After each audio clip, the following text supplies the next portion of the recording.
So just working our way through a couple of minor delays as a result of some dramas at the end of the Porsche Carrera GB race. Smiling face of pole position, and won't be, that young lady will not be the only person smiling in the pole position slot. London Racing, Graham Johnson's team from the UK with their brand new Norma. Didn't have the best of mechanical luck at Paul Ricard, but Mike Benham, supported ably by pro driver Duncan Tappy, will certainly be in the mix from the start of this race. Great pole position for them, and well, success might well be coming their way in terms of racing and championships. And sitting next to me at the moment, a man who knows all about that. Welcome to the Michelin Le Mans Cup for 2018 to 2016 ELMS LMP3 champion and 2018 LMP1 driver, Alex Brundle. Good afternoon, Alex. Good afternoon, everybody. Very, very interesting race in prospect, as we had an interesting qualifying session earlier on. Gentlemen drivers, of course, qualifying all of the cars, and assuming that the pros are going to be very, very close together, I think the qualifying session that we had should give us a really good indication of the runners and riders for this 2-hour race. Well, as they form up, we'll do this once more when we get the pictures, but just to give you a rundown through the significant positions in qualifying, it will be London Racing the 25 Norma, the car you can see behind the Jaguar leading car. Very Toyota-esque colour scheme in that car. Alongside on the front row, another British team. It is the Kyrgios Nielsen racing car. Tony Wells qualified the Ligier, and the team doing very well indeed to get a Ligier cat amongst the Norma pigeons. Eric Debar in the CD Sports Norma. Now we'll keep an eye out for that car being on the grid, because that had dramas. It is there. Had dramas right at the end of the session, Alex. Absolutely. Out of the running early, late on in that qualifying session. It's going to be really interesting, this race, for us to get a feel for the performance of these LMP3 cars race long. And obviously coming into yesterday, we were so convinced, weren't we, that the Norma was going to be the standout performer. No rhymes intended. But it's actually that it's way more of a fight than we thought. It's going to be interesting, though, which team managed to hold on to their tyres all the way through the early stints and then into the middle of the race. I saw pit stop loop timers on absolutely every car as we walked through the paddock earlier on yesterday.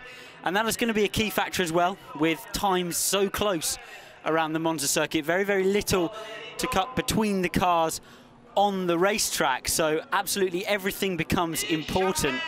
And a couple of 3 seconds left in the pits, you'll really feel those at the end of the race. Walking along by the two young ladies there to the right-hand side, rather, Jur Bonutet is becoming one of the standouts, new faces, new talents from both the Michelin Le Mans Cup and the LMS this year. But this could be a very interesting race indeed in terms of the form here. Last year, the one Norma we had in the Michelin Le Mans Cup was utterly dominant. Nothing that the Ligiers felt they could do about the straight line speed of the Norma. It doesn't seem like that anymore. Meantime, in the GT class, well, it's been a bit of a theme today of Porsche dominance, and we can see the EB Motors car down there in the centre of the screen. And that car, the number 88 car, absolutely bossed it in qualifying. Dealt with the threat from a gaggle of Ferraris. It's, as I say, a small but perfectly formed sextet of GT3 cars. This is the EB Motors car, the championship winning team from last year. Also, by the way, set pole in the GT class with their new Porsche 911 RSR in the European Le Mans Series. So a double pole for Porsche, a double pole for EB Motors. Yeah, that car being shuffled into the LMP3 field, into the middle of the LMP3 field, where, of course, it qualified, because actually the GT3 and LMP3 times, considering potentially new amateur gentleman drivers, are not really that far apart, and it's going to be a really key factor in that GT3 battle. I'm just looking all the way through. They qualify separately, of course, in their various qualifying sessions. I'm looking through the order to the overall positionings of the GT3 cars. EB Motors in 11th place overall, and then all the way back in 15th, the second place GT3 car of Kessel Racing, the number 8. And I think that fighting through the LMP3 cars is going to be basically the dominant factor in those guys' race here today. They've got to make ground. Presumably it'll shuffle itself out once we get going. LMP3 cars are just a little bit quicker in the straight line, not much, but lap on lap I suspect that even those that didn't qualify ahead may end up finishing, may end up moving down the road much faster on a cumulative lap basis. But it's definitely going to be messy at the start down into that very, very tight turn 1 for the GT boys. One question answered there. The RLRM Sport car, it is John Farana that will start the car rather than Joop van Utet. And tactics have played a part here. Remember, this is potentially at least a Pro-Am championship. There are some Am-Am combinations here.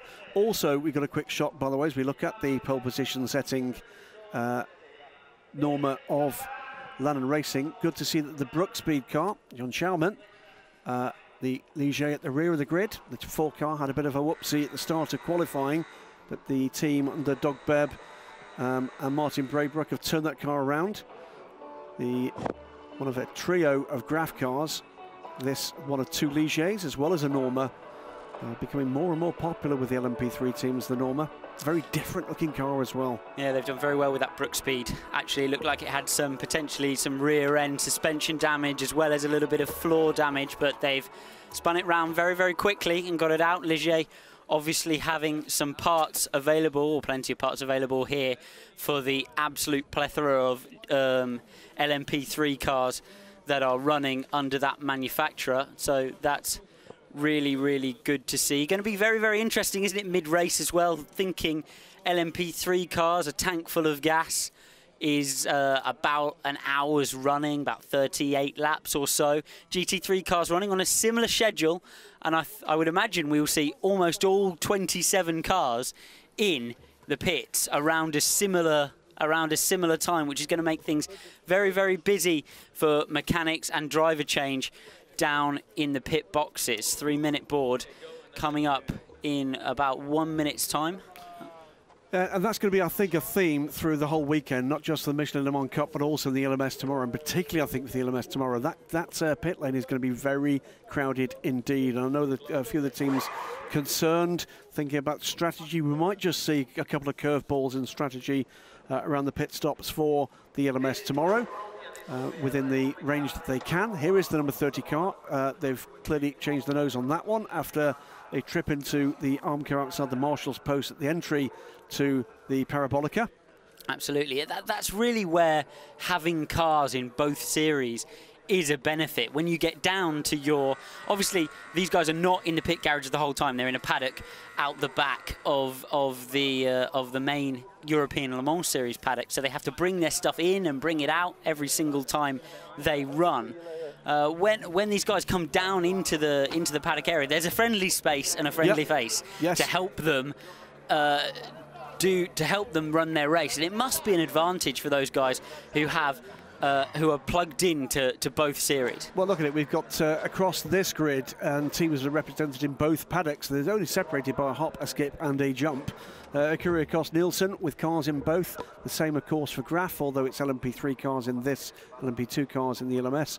For that team, DKR Engineering, championship winners last year, with a new squad to put to their shoulders to the load this time in the Michelin Le Mans Cup.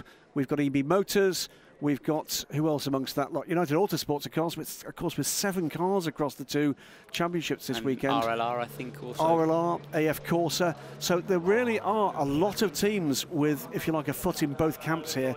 And you're right, there really is that crossover that when the push comes to shove, you can take some of the manpower, and for that matter, the spares, from one and apply that to the other. Well, you can use the perches, the timing screens, and all of the various equipment and resource and the people there. So, yeah, it is very, very helpful, but you've still got to get the job done out on track. What's really interesting through the free practice sessions is lap on lap in race running. The Norma did look 3 to 4 clicks quicker, kilometers per hour quicker in a straight line. What does that mean? I say 4 kilometers. How to quantify that for you?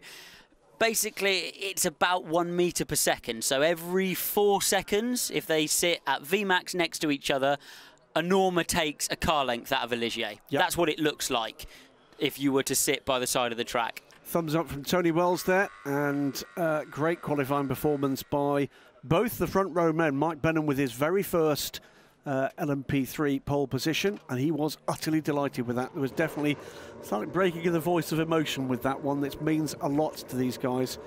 It's a competitive field, and it's a big field of LMP3 cars. And if you're on pole in this championship, then you've beaten someone. Well, Absolutely. you've beaten many someones. 26 someones in this instance, Exactly. because you've also, of course, got to beat the GT cars. And that's not a given for some people coming into this sport with the little prototypes. These are not easy cars to get your head around and get the best out of. Absolutely. A GT3 car, ABS, traction control, all of the toys, you can jump in, you can smash the brake pedal and it'll stop, and you can mash the throttle and it'll go. Not so with an LMP3 car. They have got downforce to help, but it really brings, I mean, a lot of the gents that I've worked with in the cars say it really brings your driving forward to drive these little cars. They help you to manage the traction moment, the locking, the slide on entry, and I think they move into other things they drive. The man I'm thinking of off the top of my head is Sean Lynn, who I know enjoys driving these cars in preparation for driving his lovely collection of other vehicles, but they really like driving these little cars because the punishment is not huge, the bodywork is available. Absolutely. and you can improve as a driver. Yeah, absolutely. It's exactly the same story that Sean told me, and I've, by the way, heard about this latest acquisition. And for those of you that follow historic racing of the elderly Le Mans sort, you've got one heck of a treat coming, as yet unannounced, with an amazing car that Sean Lynn will be bringing to historic racing with real Le Mans pedigree of the relatively recent sort. None others of these in private hands and racing at the moment. Away the cars go on the formation lap. The yellow car there towards the back, just ahead of the number 4 Brooksby car, now refettled after that trouble earlier for John Sharman, was the Solo Ginetta in the field, the Japanese entered car of Shinyo Sano, who will actually start this race. Have we got a missing Kessel Racing Ferrari? I think we might have. We'll keep an eye on that one, because there was no Ferrari between the TKS car and the Brooksby car, and there should have been. We'll keep an eye on that. 27 cars due to start this race. Warming tyres and brakes. No fuel worries for LMP3 cars. They can run just a little bit over an hour, so should be able to get to mid-distance, no problem at all. But the GT3 cars might have had to manage fuel just a little bit, getting to the grid and on this warm-up lap, just to make sure that they can do the distance. I know in some GT3 machines, an hour around Monza, highest full throttle time, of course, of all of the circuits that we'll visit with this series, can be a bit of a challenge. Let's wait and see what comes out. I'm looking up and down the starting order here to see if anybody is throwing the dice in terms of putting in maybe the higher ranked driver for the start. Looking down, and the first one that catches my eye is the SPV Racing number 44. That is starting in 20th position, Ricardo Sanchez, the final winners of the Nissan GT Academy. Mexico is here for that car for the second consecutive race. So we're keen to see what Ricardo can do at the start of this race. But another couple of very capable drivers a little further down the order from the first row of the grid. Adrian Chilla in the number 40 Graf car. Keep an eye on that car, because I think he's perfectly capable of doing great things from the start. But Mike Benham and Tony Wells, I think this could be a cracking first few laps between those guys. Absolutely. Heading off down through the Escara chicane to the Parabolica. Drivers reminded by the race director to be in grid position. If you're on the right side, as in non-dirty side of the track, you jump dutifully into the grid position. If you're on the wrong side, the dirty side, you slope slowly into your grid position, and so make sure you're in the right place for the start. Duncan's happy there watching, slightly nervously maybe for Mike Benham. He's been looking after Mike for, what is it, 3 years now? And GT cars are now in prototypes, being kind of having some moral support there from Gus Menezes and Ryan Cullen from the APR Rebellion team in the ELMS. Cars are neat and tidy, line astern in 2 lines, just as Eduardo Freitas likes it. Leading car coming down to take its line into pit lane. And very soon indeed, we're going to be underway. The 25 Norma, the number 2, Ligier, will lead it away. And let's see whether or not we can get this packed field through the very tricky first chicane here. Often dramas there, let's hope not this time. The refs start to rise. Trigger finger ready, red light is on. And off and away they go. And immediately, one of the Kessel Racing Ferraris to the inside. There too goes the CD Sport car, looking for an advantage up the inside. There's none there for the Lannon car.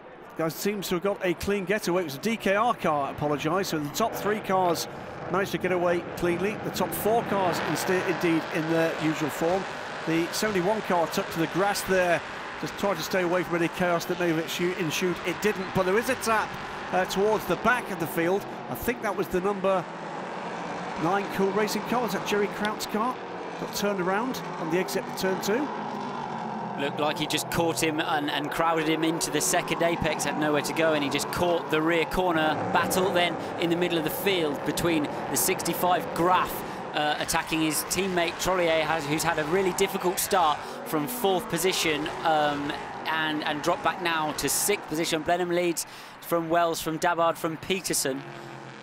And they round Lesmo and off down towards the Ascari chicane from the first time. This is when we'll start to see these cars wheel to wheel for the first time and see who has got the horses and the slippery bodywork. And it's the DKR car that is putting the CD Sport number 30 under pressure for 3rd position.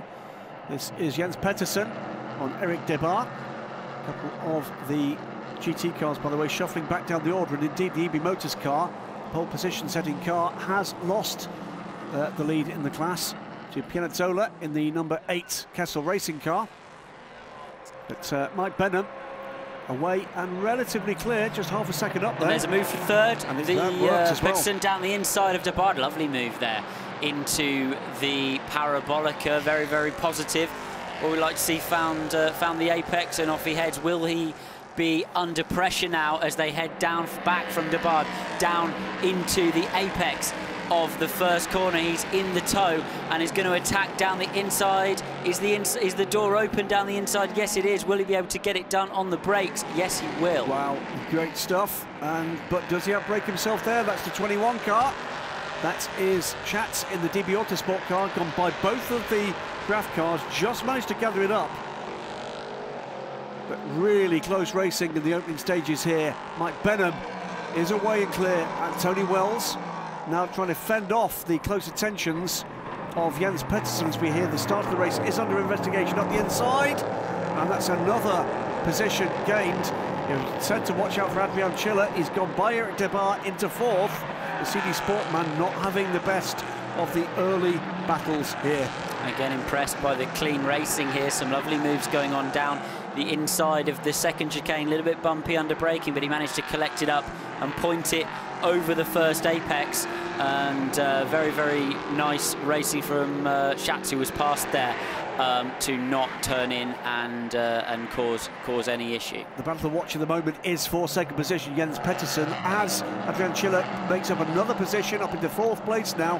Headed to bar, it's Jens Pettersson on Anthony Wells. Tony Wells just a quarter of a second the gap. And is this where the potential error advantage of the Norma could come to play, Alex? Tony Wells just under a little bit of pressure.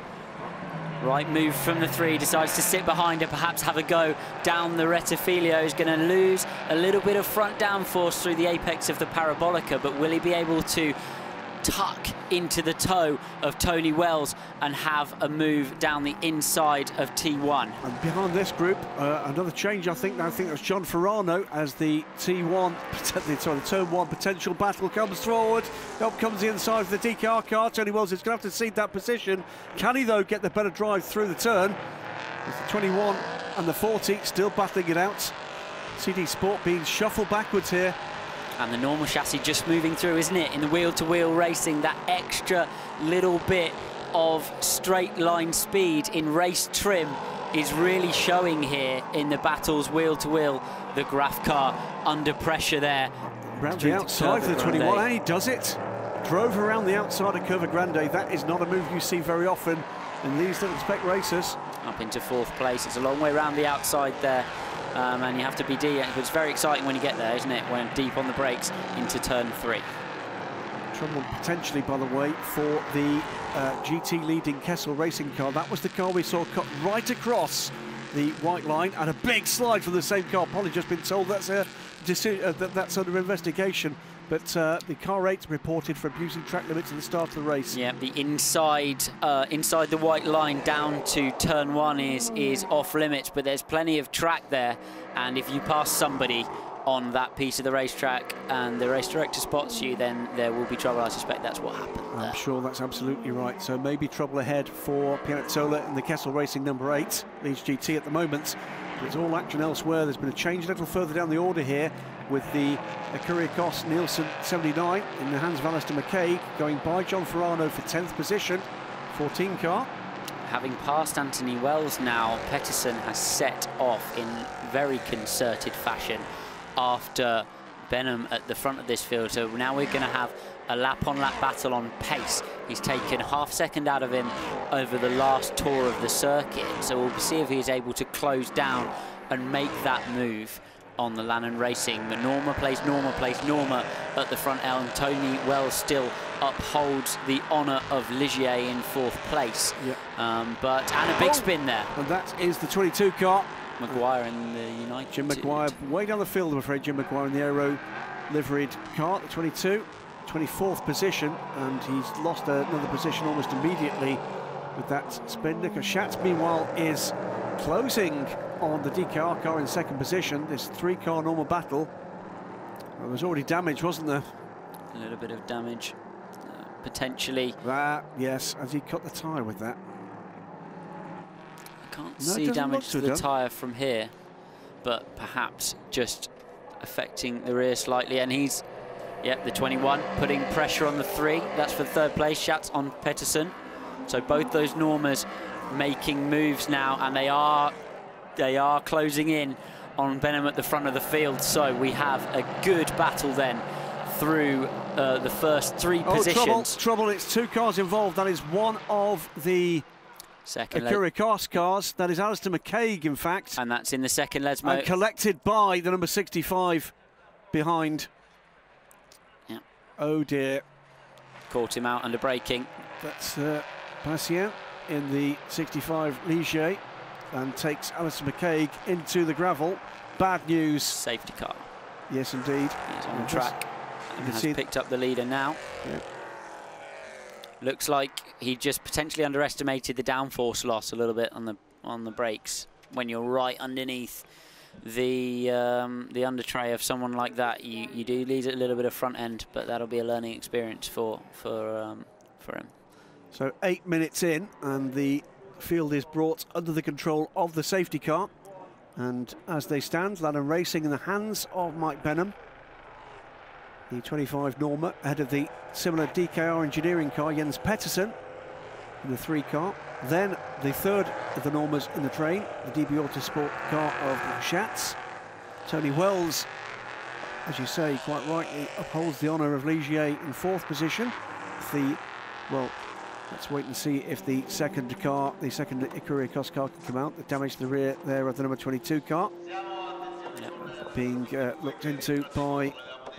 Unclear as to the cause of that, but we suspect probably contact from behind. I don't know why they've got the front cover of that car off. Did he lose it in the spin? Potentially. They're 4 bolts. They're pretty tightly on. But the bolt was still attached. Yes. Yes. So let's wait and see the 79 car being craned away. And watch again this start. Watch the Ferraris to the inside. That's the car that race control would like to have a think about whether or not that start was altogether what it should have been. So the assumption is that he's gained an advantage by being out there. I didn't see him pass anyone, but presumably the race director has deemed that he has. Watching the contact to the rear of the field, that was the number 9 car being turned around. That's a cool racing car. It was indeed Jerry Kraut. Just concertine it up behind That's very, very deep in for the 21. But managed to keep it together. There wasn't the opportunity for the Graf Norma to take advantage there on the exit. Made big progress from there, though, didn't he? Because he's found himself up in the top 3. Good news for fans of Akuria Kos-Nielsen is Alistair McCaig is rejoining the race after having been craned out of the gravel trap. Is rejoining the race. Will be way down, I'm afraid. Currently scored in 79 in 25th position. 65 car, though. I think the race may be done there. The number 8 Kessel Racing took the lead from the pole-sitting Ebby Motors. 88 are off the start. Close battle then in the mid-pack of the GT3 field between the 88 Ebby Motors and the 71F Corsa driven by Parazzini for that second place. So it's a double impact, wasn't it, on the Akuria Kos car? It was the nerf from the rear and then it clouted the right rear wheel of the 79 as the Graf car came around. Let's hope that's not done any damage with the shock that could go through the drive shaft towards the diff. To be honest, there will be a massive amount of gravel, I would imagine, in both of those cars. Let's hope he manages to get it offline and give it a shake to remove some of that. Otherwise, it'll be a puncture fest. What you lose, though, in terms of track position, you gain in terms of stuff you can put on the path in the garden at home, though. That's always a plus. we always like to see the pluses in these things that take away from the enjoyment. Gravel lining. Heading for the pits. It may well be the 79, actually. That's the rejoining 79, and I suggest that's the right decision, because there are belts and all sorts of things that pieces of gravel do not like to live in at all. Horrible noise. Yes. Well, you don't get a chance to hear the horrible noise, because by the time it's making a horrible noise, it's normally stopped, unfortunately. Alistair McCaig. Finds its way into the pits. So off comes the engine cover of the number 79 car. And again, this is a team that another, you can see the bodywork broken there above the wheel arch. Another of the advantages, of course, of having teams in both is that you do have a pit stall that's fully equipped rather than bringing all your pit equipment with you. Well, absolutely, and you can have a bit of a pool of spares as well. Indeed. Just in case anything happens. Safety car looks to have sped up just a wee bit. To explain that, by the way, should have explained that better, the Michelin Le Mans Cup cars are not in the pit garages. They have their own paddock to the rear of the main paddock here. And this is not the work of a moment, is it? No, I suspect not. I suspect that will take them a few minutes. They're just making sure everything is okay at the rear. It's a smart move. Jim Maguire also in the United Aero car. After that spin, indeed, and as yet you can see there's damage to what we call the legality panels. Good experience. Good experience. A safety car restart again for engineers to get the process, for drivers to understand the process, warm tyres, get back in the race, focus your head again on the task after the interruption. It's all important stuff for these guys when they go and do longer races later in their careers. You've experienced this, of course. Safety cars coming in this lap, experienced this as the pro driver in a Pro-Am lineup. What is it like in that garage, watching your driving partner out there amongst the dramas? You know what? Amateur drivers in sports car racing, they're an interesting bunch. They're clever people. That's how they're able to do what they do, and that's how they're able to fund the race cars they fund. And they amaze you every day. They amaze you every time, honestly. The level that they're able to achieve as this restart gets underway, and immediately on the defensive goes Mike Benham. Absolutely. The DKR car got the better restart, I think, there. Jens Pettersson. Not a rookie in racing at any point. He goes to the inside line. Mike Benham doesn't even move to defend, but it's a big wiggle. Jens Pettersson is going to go off the track there. He's going to lose that lead, I'm sure. And I'll be really interested to see who comes out of the second corner ahead. He got right down the inner side. The landing car retook it. It was Jens Pettersson a little bit too ambitious under the braking. So Mike Benham stuck to the plan. It was the right plan. Duncan Tappy will have been cheering along there, but that's given the opportunity for Schatz to go up the inside. Can he do the two? No, he can't. Benham stays in the lead, but now a new second place car, the DP Autosport car, goes by Jens Pettersson. So that all started with an outbraking manoeuvre into turn 1. The mistake from Pettersson 3 corners later cost him second place as well. Absolutely. Pettersson braking then at an angle, bit of steering lock on, didn't quite account for the fact that he had an angle on the car. He thought, that's how late I brake, and he braked exactly that late up the inside of Mike Blenheim. Didn't account for the fact he's on the dirty part of the racetrack, but here we go. Mike Blenheim having to defend again from the attentions of Schatz. Down into the Ascari chicane. He's doing a lovely job in defence, calm-headed, and managing to hold that car ahead of both his pursuers. It's been a neat and tidy start to the race from Mike Blenheim. Very much a rookie in the LMP3 stakes. Lots of GT racing behind Mike with Duncan Tappy. The man who has the pace of that trio, though, is really Pettersson. He's dancing around again behind Schatz, and he's now looking to do the same move again. Let's see if he can learn from the experience of the last lunge down the inside into turn 1 and make the move stick. He gets over there nice and early, and in a straight line he brakes down the inside to the first apex and makes the move. Mike Blenheim went for the corner, thought better of it, and that's cost him a little bit of momentum. Is Tony Wells in position now where he can take advantage on the run through Curva Grande? Doesn't really seem to have the speed to do that, but we've now got a run of how many Ligiers? It's 3 Normas, 3 Ligiers now. 1, 2, 3 for the Normas, with that shuffle down from Mike Blenheim. 1, 2, 3 for the Ligiers, 4th through 6th position. Schatz, Pettersson, Blenheim, Wells, Thomas Ackery, Adrian Schiller. Tony Wells very much in a watching brief of that action, wasn't he? As we see the 21 of Fawea sweep around the outside of Dodonka for 10th place. The 20. Sorry. The 65, by the way, the other car involved in the incident with the Acuria Cross cars. The 20 car goes way wide. The second DB Autosport car. That is the battle of the 11th place. The 65 has also made it back to the pits. So at the moment, 27 started, 27 still in the race, albeit 2 of them on pit lane. Purple middle sector for Schatz, looking to pull away from Pettersson behind him. I'll be interested to see if Pettersson can go after him in pursuit. Blenheim looks like he's just falling back slightly from the first 2, potentially into the clutches of Tony Wells in 4th place. But through the Parabolica they go, and then out onto the Rettifilio. Tony has his own problems though, as Ackery behind him in the end race.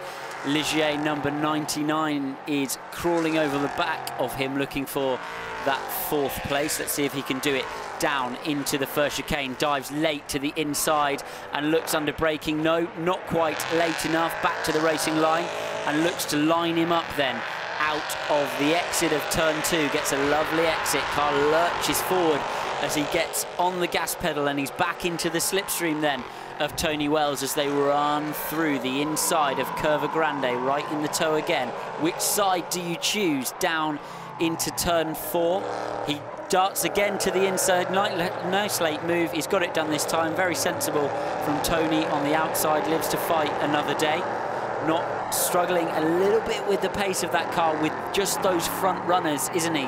But holding his own very much in the 5th to kind of the 5th and 6th region of the race. But the Normas ahead of him, and now the end race Ligier have just made progress past Tony Wells in the middle phase of this race. End race, one of those crews that is proving that well, it's becoming a bit of a truism that you carry on through for a second season in LMP3 racing, and you just pick up the knowledge, you pick up the pace, you pick up actually on breaking that code, and they seem to be another of those teams that can. Meantime, at the head of the race, with another fastest lap of the race, 1:47.9 now from Nico Schatz. He's now 3.8 seconds clear of this chasing bunch. So having made his way to the front of the pack, he's moving away. Remember though, this is a Pro-Am race, and some of these teams have put their faster driver in to start with. Nico Schatz is one of those. Here's another one with the RLR team. John Ferrano, after all those dramas for others ahead of him, stays in 9th position. Still got Jules Van Utet to come in that car, and he will be lightning fast. The game now for John Ferrano is stick with that pack as best he can and give the pro driver the best possible chance to make up the ground. And I think that's also what the engineers need to be on the phone to Pettersson and Mike Benham saying is, look, he's disappearing. He's supposed to disappear. Let him go. That's his job. Let him go and try to stay as close as possible. And then when Dunk gets in, he's gonna be the man whose job it is to haul in that gap. Don't fight too much with each other, he said, as he watched them fight too much with each other down into turn 4.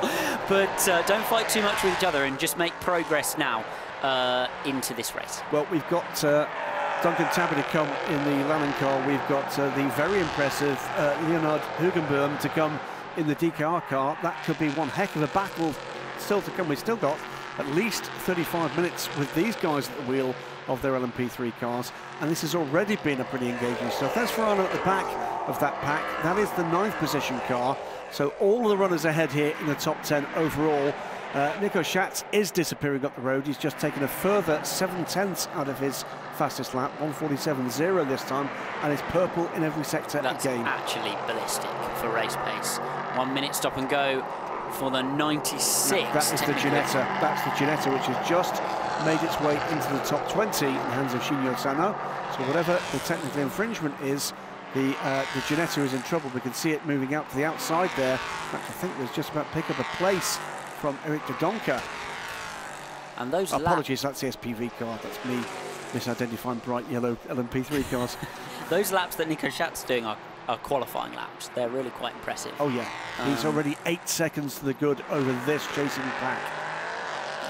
Making progress into the distance. More slippage for the Ebbing Motors Porsche, unfortunately, that started on pole, drop behind the AF Corsa 71 as well in that last restart. Still interspersed by the 2 Cool Racing and a United Autosports LMP3 car. So fighting through the LMP3 traffic, those guys, and that's got to be having a massive effect on their race. Absolutely, because of course these cars don't turn, grip, brake in the same way. Oh, they're on a completely different schedule as far as a lap's concerned. You know, they're delivering in a straight line, and then the braking performance of the GT3 car is completely different to the LMP3, and then in the mid corner it's different again. So nobody can go faster than the bottleneck speed, if it makes sense. It slows everyone down, because I can't go faster than you in the straight, and I can't go faster than you in the brakes.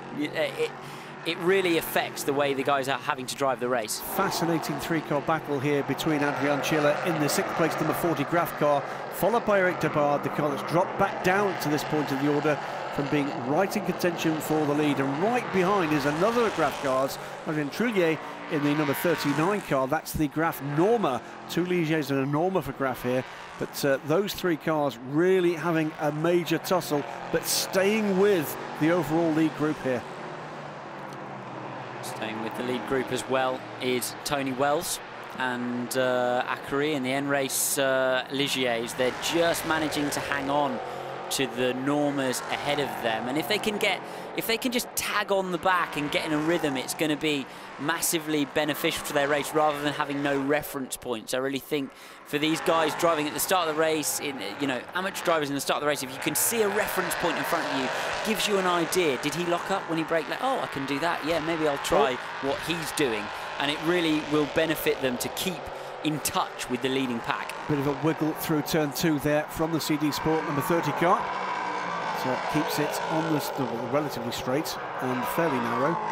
SPV Racing's pit structure. Continuing to improve at the front, Nico Schatz. Mike Benham right with Jens Pettersson, still not giving this one up. Here he is, coming through the first of the Lesmos. This is the Ginetta, taking that 1 minute stop and go. Not clear on what the technical infringement is. Can be many things. It can be people on the grid in the wrong place, the wrong time, some elements on the car. Can we see, that was a moment for the SPV car, I think. Yes, it was. A big spin there. Looked like he just lost it a little bit through the apex and then caught throttle. Able to get it going pretty quickly. Obviously found the clutch inside the car while spinning. That's Ricardo Sanchez. yellow flag at turn 4. That is the Brooksby car.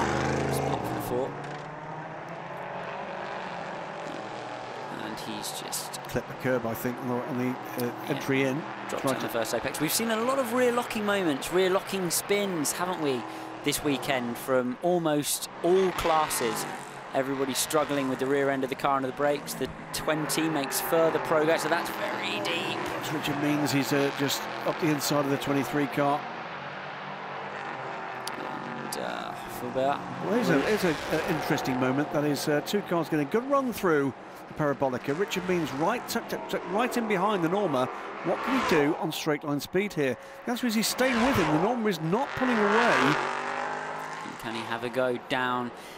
You would expect to really gain, especially since the guy's been offline on his way down into the Parabolica. And here is the big battle then. The 3 defending against the 25. Got a further set of penalties coming for cars 99 and 32. So 99. The N-Race car is a significant runner. In 4th place is going to be a drive-through penalty for overtaking before the start line. And the 32 is the United Autosports of Hussein.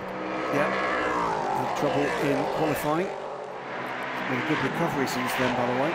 Cars banned, of course, from it's all very well the lights going green. Cars banned from changing position, obviously, before the start-finish line. And what I mean by obviously is in your line there's a little bit of a jostling effect that occurs. There's nothing you can do about that, but if you start passing someone in your line, obviously, before the start-finish line, then you're going to be in trouble. Busy turn 1 and 2. We get a better shot there of the Jerry Kraut's Cool Racing car being turned around. And there's another car stalled at the back there as a result of that. Didn't quite see who that was. We're getting into traffic now. That is Jim Maguire's car being taken by the 2nd place battle. That's just given the DKR car just a slight advantage. Another fastest lap, meanwhile, for Nico Schatz to the lead of the race. 13.2 seconds the gap now. And Mike Benham going down the inside. I'd say that's a little bit optimistic, or is he just moving around in his mirrors to try to distract Pettersson on the way down to turn 1 back into the slipstream then? The old guessing game through Curva Grande. Do I go left for the long way round in the inside of the braking zone, or do I stay right? Looks like he's missing just a little bit of, maybe it's just the concertina effect. Looks like he's missing some straight line speed, and yeah, he is just moving around, isn't he, to try to outfox him. Good to see Mike Benham with that level of confidence. He's now feeling as if he's able to pressure against Pettersson. The more experienced of the 2 racers, but Mike Benham, I think, feels he's got a good car underneath him, and he's now up for this fight. That, I'm sure, will be giving Duncan Tappy both a couple of moments where he's thinking, oh, and a few moments where he's thinking, good on you, son.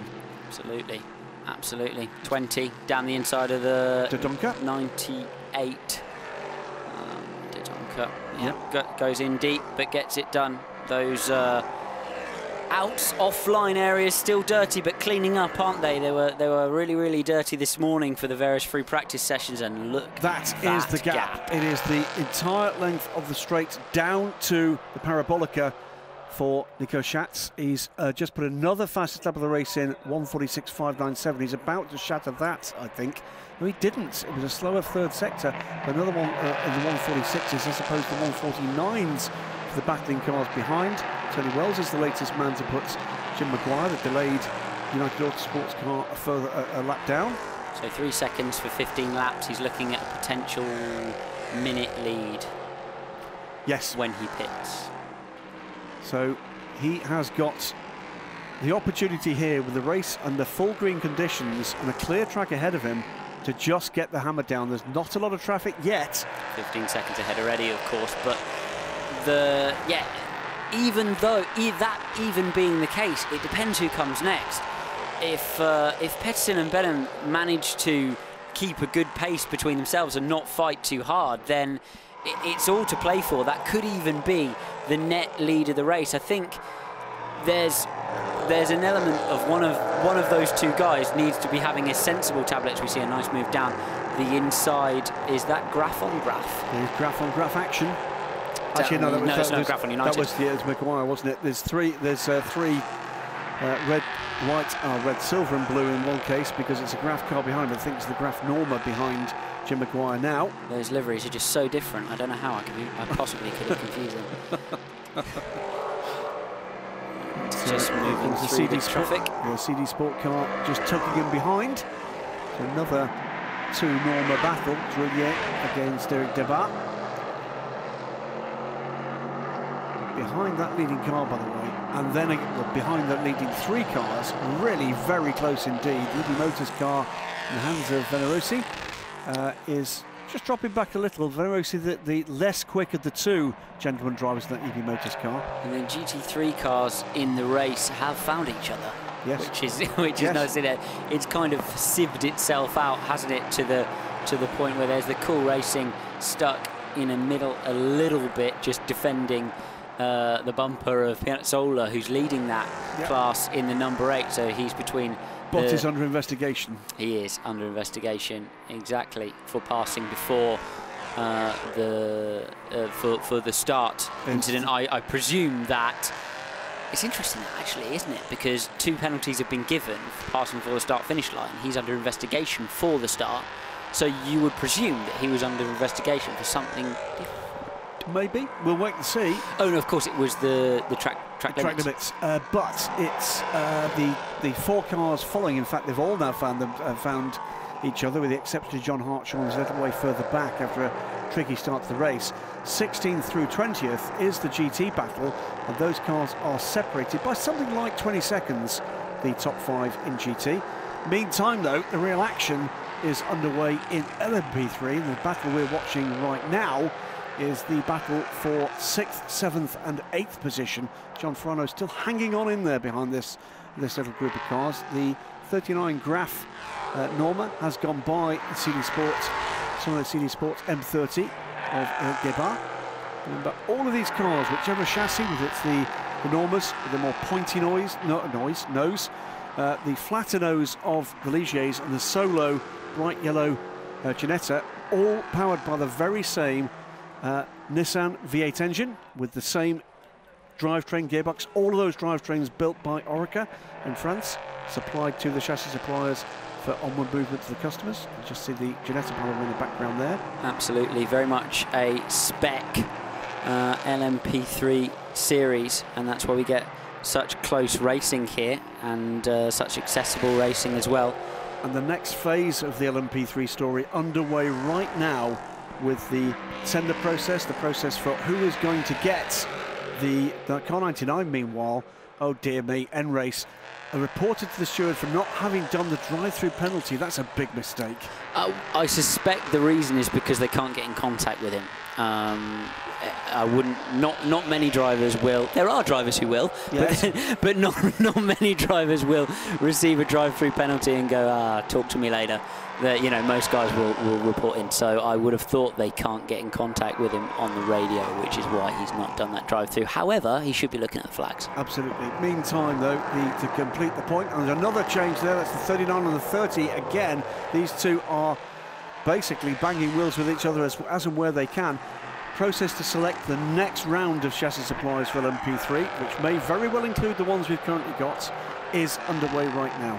Yeah, I'm going to see a batch of new baby prototypes, which is going to be exciting for everybody, and another jockeying for position between all the manufacturers for the best LMP3 car, and it is really competitive, isn't it? It is. Between Norma, Ligier, Ginetta, to make sure that, because there are so many cars out there racing in this class, so the market for a successful LMP3 car is very good. Is just giant. Well, I mean, we know that Ligier have sold more than 100 of these JSP3s. Norma are getting a grip on this marketplace as well, increasing number of those cars coming, and I think Ginetta looking to get back into the fight.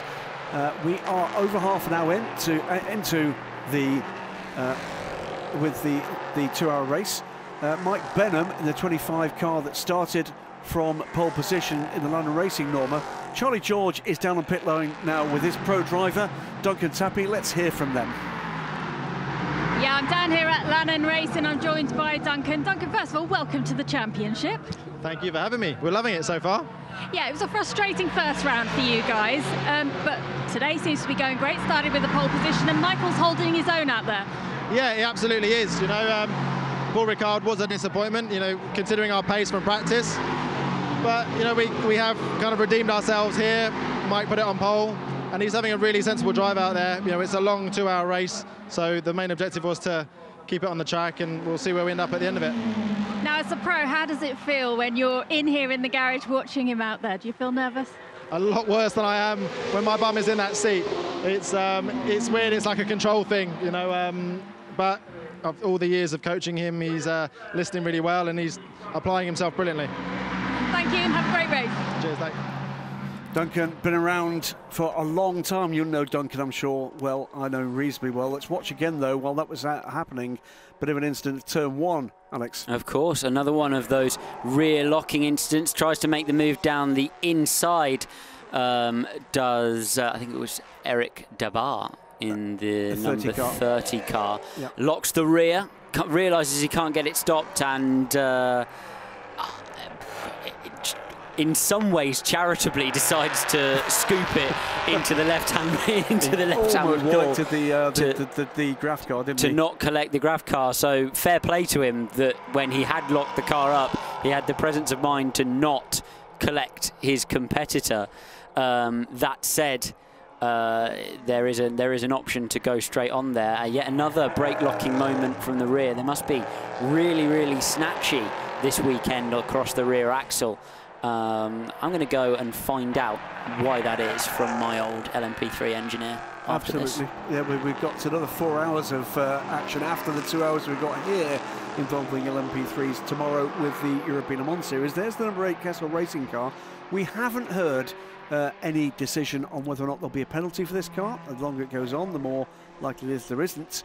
So Piazzolla is away and reasonably clear. Perezzini, though, I think he's closing in for the lead. Driver of car 79, that is Alistair McCaig, was involved with that incident in the 65 earlier in the race. To the race control at the end of his stint, we're hearing. I suspect Eduardo just wants to have a bit of a talk through the rear end incident into Lesmo 2. So 2 of the GT cars, that is the number 88 EB Motors car being caught here by the 51 in the hands of Ulrich. So it's Venerosi from Ulrich. This pair 10 seconds off the second place car Perezzini in the 71, and that car is catching Piazzolla for the lead. Still some pro drivers to come here as well, of course, though not for the 88 car. It is a 2-gentleman car. Yeah, they got it right across GTE, GT3, Dunlop and Michelin for the qualifying sessions for both series, but in this race they are under pressure, aren't they, in terms of pace? We'll have to see whether the second driver in that car will be able to resurrect things, but they've slipped back, it has to be said, from that pole position start, and whether there is a strategy call in there somewhere causing that. Venerosi, the less experienced of the pair of EB Motors drivers, but both of them know Monza reasonably well. I'd say, by the way, at the moment, Jens Pettersson, second place, is beginning to pull out a gap on Mike Benham, just edging away sector by sector, lap by lap, 2 or 3 seconds now to the good. We have an hour and 22 minutes still to go, and it was interesting to hear from Duncan about his feelings about this one. I think he's proud of his man there. Absolutely, and you do. It's you feel like you've contributed. I felt very much like this about, when I was racing with Mike Gwash through the year I did LMP3, when they're so passionate about their motorsport, they enjoy it so much, and they enjoy improving. I know Mike really did. He loved to not just race; he loved to race and do well, and yes, that was the key for him. And I enjoyed watching him do so. It's absolutely. It's a great thing to watch people doing the thing they're most passionate about, and learning and beginning to actually unlock the secrets of this and where it then takes them on that journey. And the number of times you've seen it, I've seen it, coming into some of the junior GT and sports car racing formula, and then 2, 3, 4, 5 years further down the line, nowadays into P3 and the P2. Well, especially when things are done with humility and dedication, when they don't you know, it's a hobby, and it doesn't have to be. Yeah. You know, they can essentially they're here to enjoy themselves. They're here to have fun. They're here to race cars. But instead of taking that, you know, a kind of mess about attitude, they take a lovely attitude, which is, no, I'm not just here to race cars. I'm here to race cars exceptionally well. So absolutely, which is why they get involved with teams like United Autosports and with young men like yourself. Well, but you may laugh. And teams like Lannan. So, but absolutely right, and I think that's exactly the point. This is what's carrying this part of the sport forward. It's that learning curve for everybody. Get the right people into the right cars, into the right teams, into the right racing, and great things can happen. Absolutely. 20 minutes to go of the expected stint length of these guys. Tony Wells hanging in there in 4th position. Chilap behind him, and Trollier in that little pack. Nico Schatz gapping of Jens Pettersson. Not stalled, but it's not going out as quickly as it was. Jens Pettersson's pace pretty good, and actually Mike Benham's pace stabilising again. That gap to Benham for 3rd position, now 3.7 seconds. That will put him about 27, 28 seconds back from the leader, with, of course, Duncan Tappy still to come. I saw Schatz take off when he hit the front, and I wonder if he's just taken the edge off those tyres a little bit. I mean, he's still in the 46s, still delivering purple sector 1. Sector 1 is essentially, though, the braking zone down into turn 1 and nothing else. He might have just taken the edge off those tyres, but I think it's more a case of Pettersson and Benham getting into a rhythm, because they've dropped down into the 1:48 where we expected 49s from them early doors. Here's the 30 car. Another wobble. Yes, and he's actually supposed to circumnavigate that white board, which you could see right of screen there, if he goes straight in the second chicane. I suspect Eduardo Freitas will be having a word about that. He does immediately on the screens. Car 30, cut turn 4 without respecting the race director's instructions. What that means is the driver's briefing. Eduardo, I've been in those briefings. I know you have. I've been in those briefings, which is why I know and I didn't go to this one. Which is why, you know, but he's very clear about these things. Yeah, it's just to keep cars that are off track out of the way of cars that are on track, and to make sure nobody's gaining an advantage. 20 car, nice and deep, down into turn 1. So an hour and 18 minutes to go, and we have the top 10 still separated by just 1 minute, with a mix of, if you like, more experience, pro and semi-pro drivers in that mix, together with some of the gentleman drivers. This has been a pretty good, clean race, with lots of cars getting into close contention. And lots of common sense here, it's got to be said. Everybody was very, very switched on, weren't they? Down into turn 1, some strong moves, but with assistance from the individual being passed, which is sometimes almost as important in these things. There has been a lot of clean racing. The 51, though, closing in on the 88. Ulrich taking time out of Venerossi, and he's going to be looking at the rear engine of that rear engine Porsche very, very soon, isn't he? Closing in, closing in.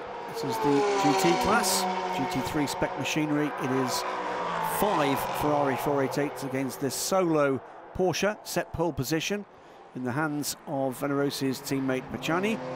He's still to come, but then again we've got some big names to come in the Ferraris, including the brothers Pacini, Giacomo and Andrea, as we've got the Gulf Marine liveried car of Richard Means, the 23 car, under pressure from the, has to be said, troubled 30 at the moment. That 30 car, after that problem at turn 1, recovering. Into 12th place, Eric Dabar. He's having a somewhat kind of disjointed race, isn't he, Dabar? Previously European Le Mans Series competitor, Dabar, and reasonably experienced in these type of cars, but he's not having the best races. He looks to the outside, down into T1. Richard Mines defending nicely. He'll do well to get that stopped. Yeah, well spotted there by Alex. There's these cars like the back of his hand. And I'm looking at the back of his hand, and indeed it's got an LMP3 car on it. Yeah, it didn't used to be there. No. Took a year to grow that, did It's an hour and 16 minutes to go. Still changes all the way up and down this field. As Jim Maguire will pull out of the way of this battle for the moment as the 20 car comes through. Followed through by, I think that's the N-Race car, isn't it? 99 N-Race, yes, it is. Well, that could well be in trouble for ignoring a call to observe a stop and go. So the 30 car has been told it did not respect the race director's instructions, but there's no specific penalty or retribution or... No, indeed. No, we'll wait and see whether or not that leads to something. It may well be that it's one of those cumulative things like points on your licence. Yes. Do it again, sunshine, and you might well get the wrist slapped. Slaps on my wrist, just underneath where my LMP3 car is. Cool Racing improving through the middle of the race, passing the full GT3 field and back onto the back of the gaggle of LMP3s.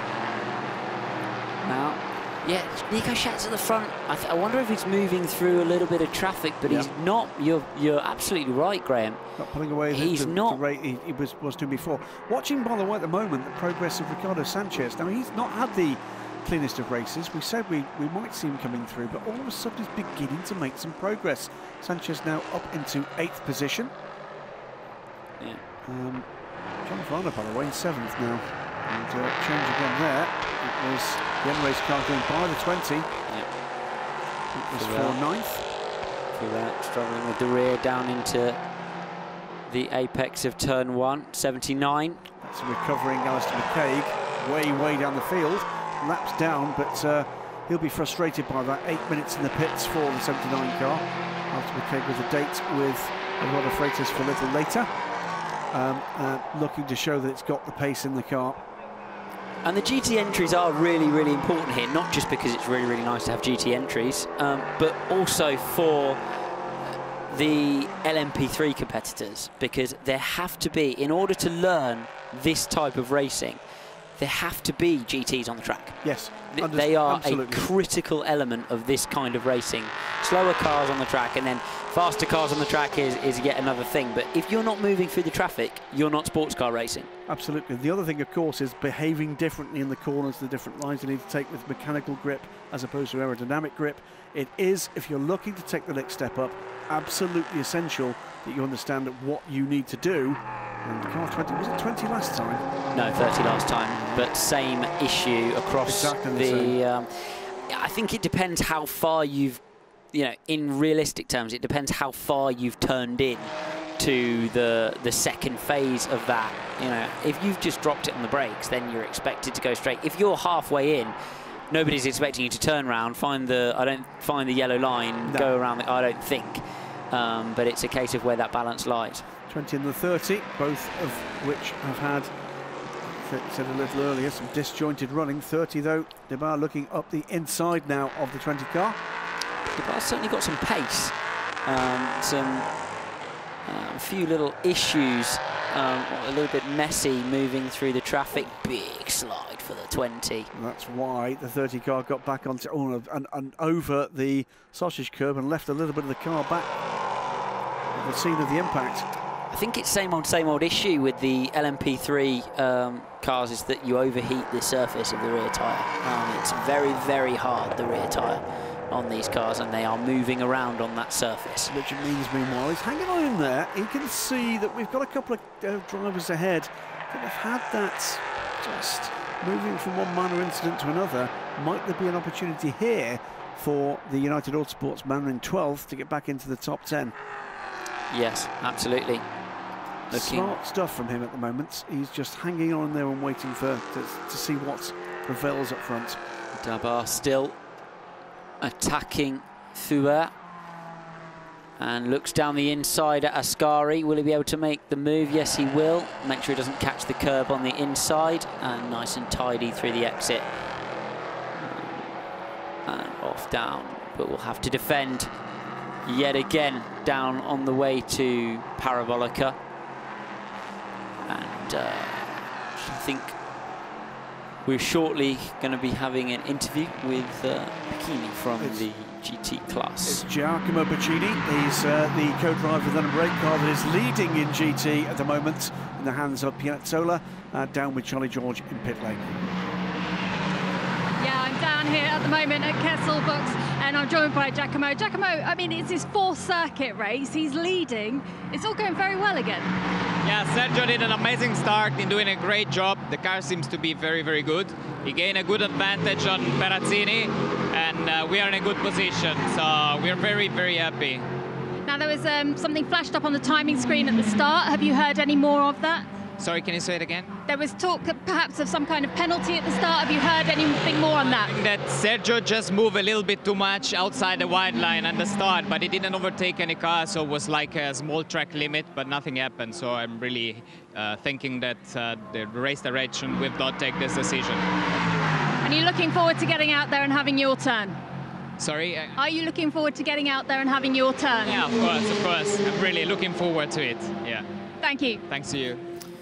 Giacomo Bacchini there, and as he was talking to Charlie, one of the reasons he couldn't hear Charlie was because there's a battle going on here for significant position. This is for 3rd place. It goes the way, for the moment at least, Christoph Ulrich in the number 51 well, Ulrich's going to be under pressure down into the 2nd chicane for sure, really, really deep through the first apex.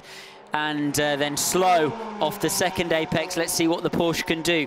Down around Curva Grande. Doesn't seem to have the grunt, does it? It doesn't. It really does. Oh, but a bit of a outbraking there from the Ferrari. Still not the opportunity for the Porsche to take advantage.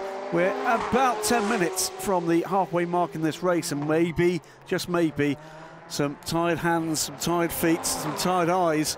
It's very warm inside those cars, Alex.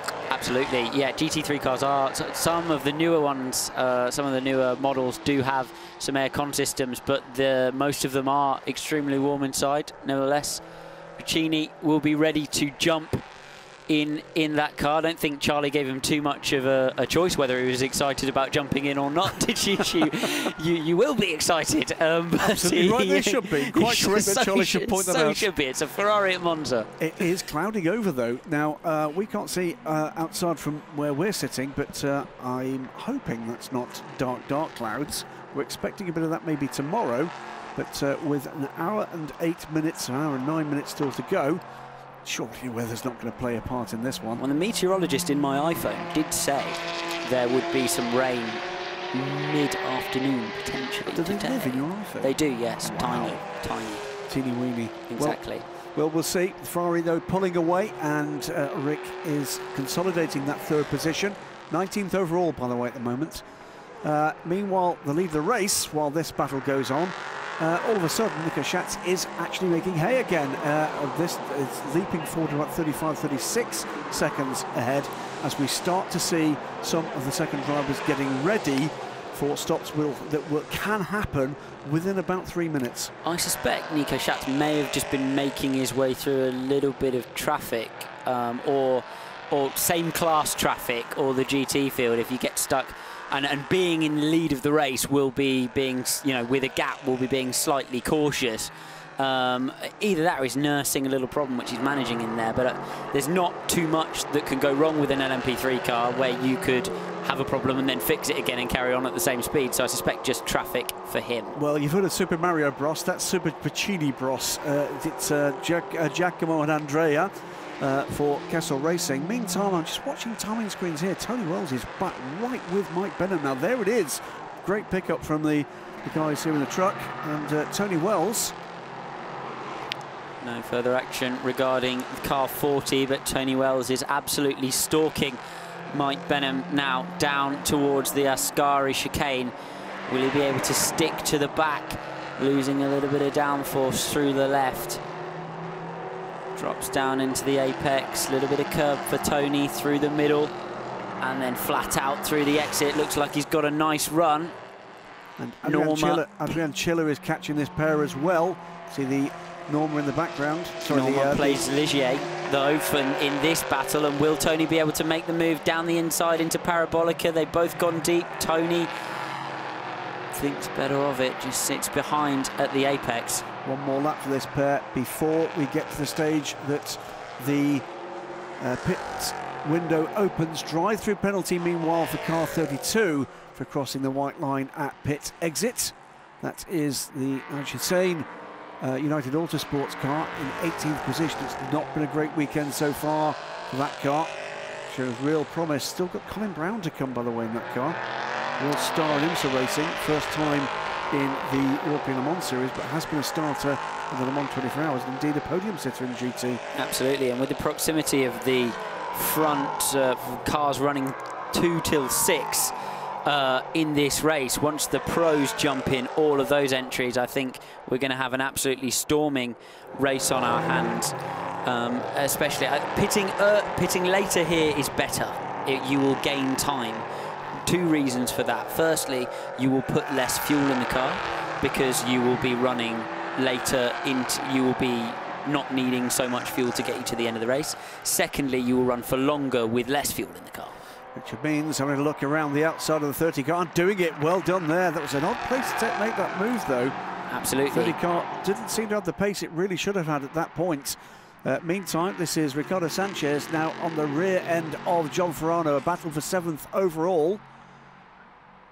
It was indeed, by the way, no further action for number 8, as we heard from Giacomo Piccini, confirmed now from race control for moving across the white line at the start, but did not take advantage in terms of positions gained. So Farano, by the way, a really quietly effective first part of the race here, dropped out the top 10, gained a couple of positions as others fell by the wayside, but has just been plodding away way wide there, by the way, with Tony Wells.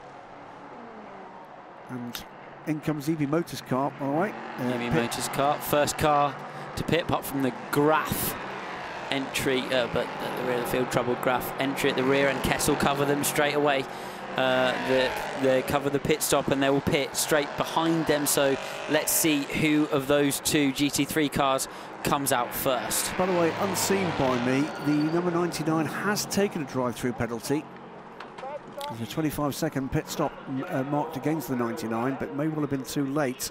Farano and Sanchez still.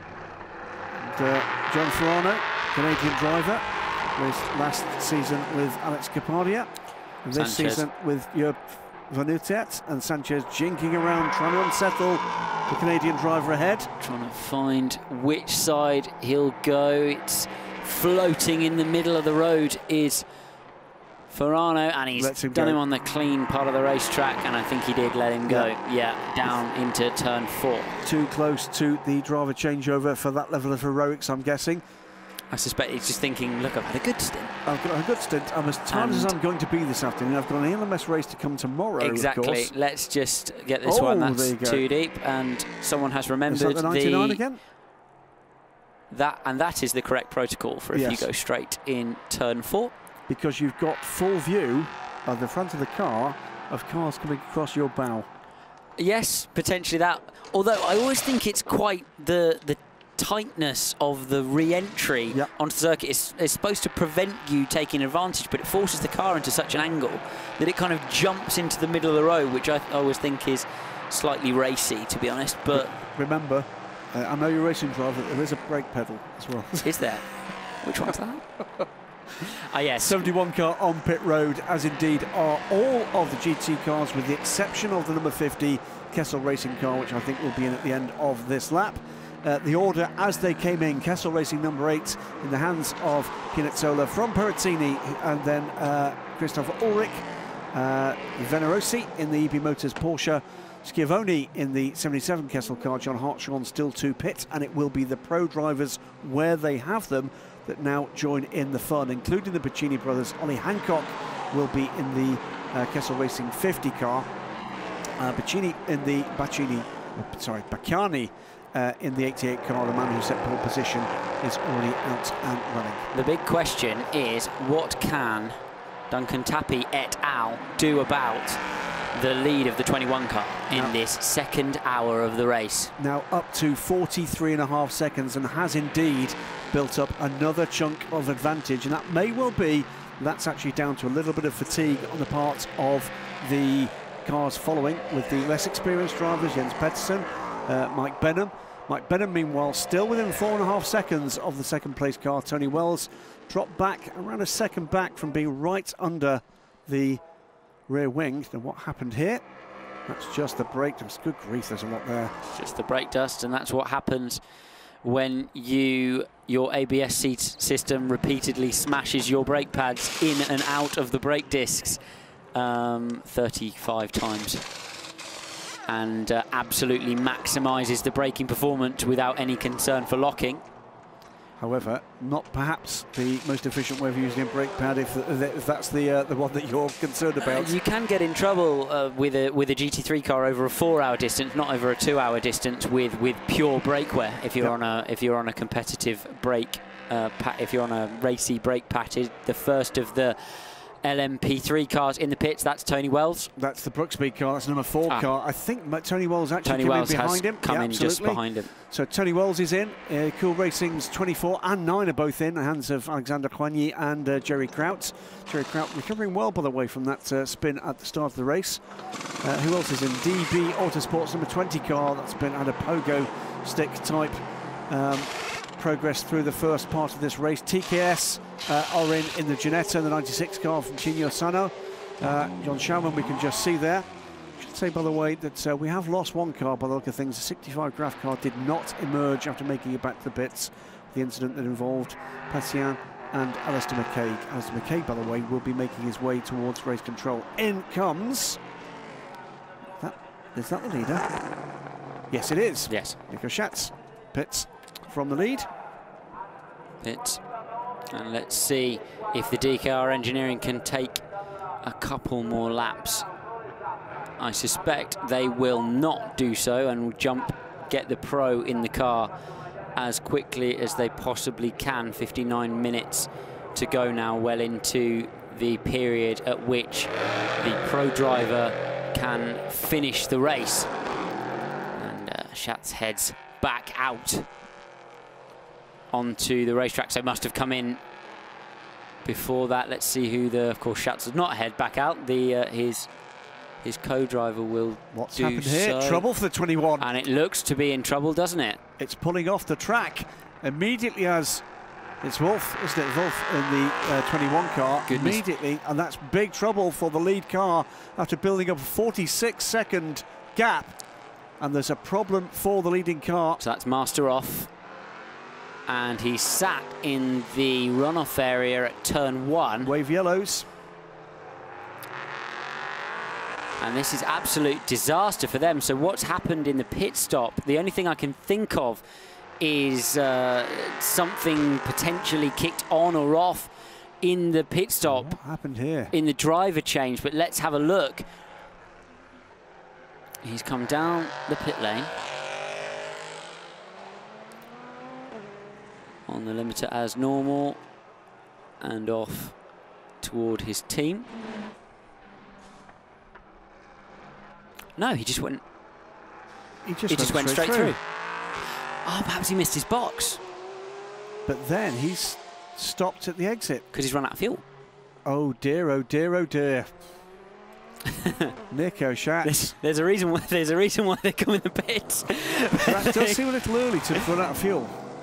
Yes, but or perhaps upon realisation that he couldn't continue, he thought, well, I might as well park it in the safest possible place. Well, if he's missed his box and then run out of fuel. I did wonder why they'd recorded Schatz as being in the car on the outlap. For the moment, then, as we see the Ikuriakos Nielsen team set to work and the number 3 DKR engineering team to work, Ricardo Sanchez leads but owes us a pit stop. So the SPV car number 44 does lead. We'll need to pit, though, within the next 2 minutes. So into the effective lead of the race, though, goes the DKR engineering entry, number 3, and Lannon in second place with the 40 Graf third. But it does depend how they come out of the pits. All of the cars I just referenced are on the stand now. Everybody is in the pits or is on their way out. So we have already gone through with 57 minutes remaining in the race. Everybody's been through the pits at least once, just looking to see, including all the cars that actually have had to serve a drive-through. The routine pit stops have been done. Out comes the number 3 car in the hands of Leonard Hugenboom. Not far behind should be Duncan Tappy in the number 25 car. But he's going to find Hugenboom not a pushover. Has been remarkably rapid. Absolutely. Looks like the 3 is the first to exit the pit lane. Tony Wells.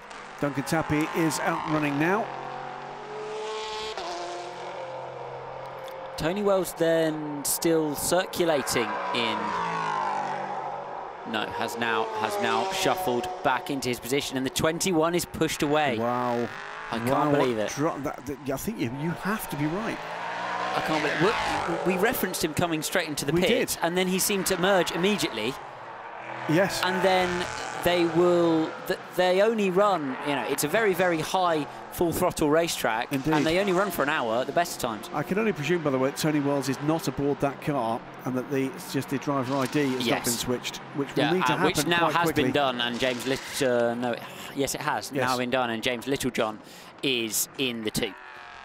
So we'll wait for the next lap or so for this to actually work its way through. There is the number 3 car that will eventually circle back round to be the race leader in the hands of Leonard Hugenboom. And you can actually see James Littlejohn just stalking him in the background in the mid-corner of Ascari as he exited the Ascari chicane around 2 seconds behind. Which means that he has leapfrogged the Lannon car by dint of being 10 seconds quicker in the pit stop, and in fact 14 seconds quicker in the pit stop was the DCAR engineering car. So absolutely. In fact, that Lannon stop was pretty slow, wasn't it, in comparison to the rest of the competitors. So I don't know if they've had some kind of driver change issue or a tyre change issue.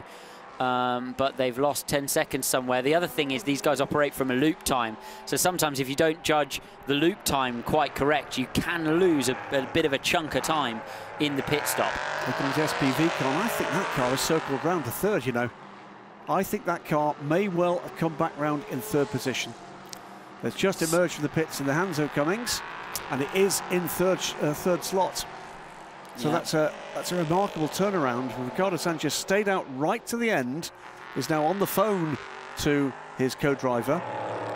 But SPV done a great job of bringing the car back through the field. I'm looking forward to this race, though. 2 pro drivers and 2 types of LMP3 race car, same tyres, but 1 second between them and an hour to run.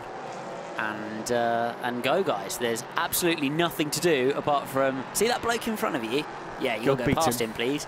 Yes, pass and win. Hugenboom from Littlejohn, Cummings, Tappy, Van Utert, another man to watch here, Eric Trullier. They are your top 6 as this has wound out after the required pit stops. Meantime in GT, 11th overall for Giacomo Piccini, followed by Marco Giocci. Pacciani, the pole sitter. Andrea Piccini, Colin Brown, apologies, is an LMP car. And Maurizio Mediani, there are some names to conjure with. Ollie Hancock in 6th position, a little way off the battle. Giocci, another car who lost around 10 seconds in the pit stop process. I don't know how that's occurred, but yeah, he's cost him a bit of time. 52 minutes remain. And trouble for Duncan Tappy. Trouble for Duncan Tappy very soon after the pro driver got into the car. Now, what was that? Did he fall or was he pushed? Goodness me, it looks like this is potentially going to be contact at the apex of the Parabolica. That was a move for 3rd position. Duncan Tappy on Andrew Cummings. And he tried to sweep round the outside. He looked like, to be honest, he had the move done. And he's not going to get out there without assistance. Oh, what a shame! He needed to give him a meter on the apex. That was Duncan Tappy in perhaps just a little bit more of a hurry than he needed to be. Full course yellow will be coming in just 30 seconds' time. Meantime, Jörg van Utrecht, he takes advantage of the stumble caused by that Duncan Tappy move on the SPV car, and he is the man that profits and moves up into 3rd position. Keep an eye on this, 20.4 seconds. Jörg van Utrecht back from the leader.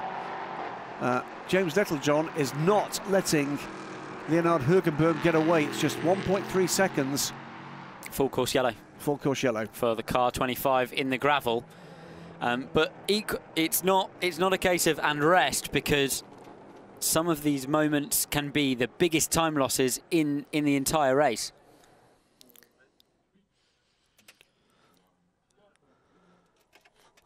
And from the very start, there was drama. The number 8 car running wide, not being penalised for that later on. But there was contact among the back of the field with Jerry Kraut's Ligier as the cars came through, mainly in pretty good order, although the 71 car taking to the grass to avoid potential contact. But keep an eye at the back of the field here. Jerry Kraut in his cool racing car turned around there by, I think, the 32 car of United Autosports. After that, pretty neat and tidy. Mike Benham led the field away, but in the pack behind there was well, bungee-like progress from the 20 and 21 cars, and lots of close racing. Ligier versus Norma right down through the field. DKR, Graf, CD Sports, all in the mix. Graf Racing and their Ligier being overtaken round the outside by one of the DB Sport cars, the 21 car, that would make its way to the very front of the field over the first hour and move away. But then trouble for the 65 car and the 79. The Graf Racing and Kyriakos Nielsen cars making contact. That would be the end of the race effectively for Passia. The restart after the safety car. The DKR car up the inside to take second position from Mike Benham, who would stick it out to the very end of his stint, stay in contact with the second place car. Meantime, the 30 and 39 Normas, further drama for the 30, caught himself out under braking, was lucky to miss the Graf car. The 8 Kessel car moved away and would take the lead of the class, and then drama immediately after the pit stop, seemingly the leader missing his pit stall and running the car out of fuel. And then just moments ago, in the attempt to get third place, Duncan Tappy trying to go past Andrew Cummings, taking the 25 car off into the gravel. Well, number 77, that's the Kessel Racing car with the older of the Pacini brothers, Andrea. By the look of it, Duncan Tappy released from the gravel trap and will rejoin. Full course yellow will likely be withdrawn. Indeed, the 25 is rejoining, will be withdrawn once marshals and equipment are to a place of safety. There is Eduardo Freitas. Yeah, managing everything from his place in race control. Absolutely. And great to see kids and families here for this. Great access, by the way, for the European Le Mans Series. And that trouble, I'm afraid, looks terminal for Duncan Tappy. He's gone by the pits and then has pulled to a stop at pit exit. So something's gone wrong again as he's gone by the pits. Again, I think it's just a case of when you've got that much gravel in the car, continuing in the race is only going to damage things. So that car, though, will be pretty simple to get to a place of safety. Full course yellow will remain until that happens. Update on that DB Autosport, the number 21. It was a loss of fuel, unfortunately. Oh dear. They will be kicking themselves. And that is cruel, isn't it? And each other, I'm afraid, That's in that cruel. situation. So that would look to be simply he missed the pit stall. I think you called it absolutely correctly. Invest in some neon lights for the lollipop. Yeah, might well find a rather brighter lollipop next time out. That will be, of course, at Le Mans for the 2 Road to Le Mans races. That is going to be the next double-header round for the Michelin Le Mans Cup. Here are the leaders. Important times, actually, when you're, as Matt Vaxivier relives his qualifying lap from earlier with Xavier Combe over the race. But then I did this, and then I did that, and then I got pole position. I just closed my eyes and turned in. Can I have a pay rise? All appear to just work out. Yep. You need to maximise the entries, obviously, within the bounds of sensibleness and safety. Maximise the entry of these full course yellows, the speed under full course yellow, which is essentially the same you're locked into a speed, right? So you're locked into a maximum kilometers per hour. But a shorter distance is a shorter distance. A shorter distance at a set speed is a faster time. So you can actually gain and lose a really massive amount of time under full course yellow. And I think actually Hoogenboom's taken a bit out of James Littlejohn just by. So you stay on when you're doing this. You absolutely, it's not a case of and full course yellow and relax, have a bit of a drink, chat to my engineer. And it's gone green, and this is when you really need to be on it, because and actually James was pretty well on it there. Yeah, absolutely. You need to get the car. The car's running third gear on the full course yellow limiter. You need to get him down to first to get going, and then take the limiter off. And all of that has to happen in the first stroke of the green flag. That was a very good restart indeed from James Littlejohn, and that gap that was eked out has been eaten back up, and he's got a good run here. He has got a good run down into the second chicane, where we've seen so many moves done today. What will James have to attack? Down into the second chicane, Hoogenboom defends the inside, but James makes sure he has the optimum line in to the second chicane. Will now have to follow Hoogenboom or Littlejohn all the way through the Lesmos, losing downforce and speed all the time. The next opportunity for him will be down into the Ascari chicane. A little bit of traffic ahead with the 71 Ferrari. I suspect that may prove very, very critical to this little race. Indeed. As we carry on into the 44 minutes remaining in this stint. Absolutely, and behind them, Joop van Uitert has pulled back a little time, but it's a little bit of time. Gap now down to 19 seconds from 20 seconds. That's not going to be good enough in terms of rate of closure. To the toe again. Hoogenboom just trying to find the toe of the 21 to almost, find the toe of the 71 to almost neutralise the toe he's giving to Littlejohn behind. He looks to be just losing a tiny little bit in a straight line. The Norma again on straight line speed, very, very quick. In general all weekend, but it's become really apparent when we've watched them. Look at the gap there. When we've watched them wheel to wheel, the Norma just eases out. And I think Littlejohn in this phase of the race, his only hope is that Hoogenboom will be balked by traffic at some point and he'll be able to make the move. He was really switched on the full course yellow exit, so credit him for that, and made himself an opportunity. But now he's going to have to be quick, and I'm not sure he's going to have the legs. We'll find out. Well, I'm still watching that gap behind, and while that little, I'll call it a battle at that stage was going on, Van Uitert has pulled out another couple of, just looking at Alex is pointing out to me, a straight line speed through the speed trap, a full 7.5 kilometers an hour advantage for Hoogenboom in the DKR Norma over the Akuriakos Nielsen car. Yeah, Hoogenboom following the 71, so perhaps corrupted data slightly. Let's see if he can make the move. Critical pass in traffic for the number 3. He's popped himself on the outside, but should be able to power past on his way down to Ascari. 71 very sensibly lets him through.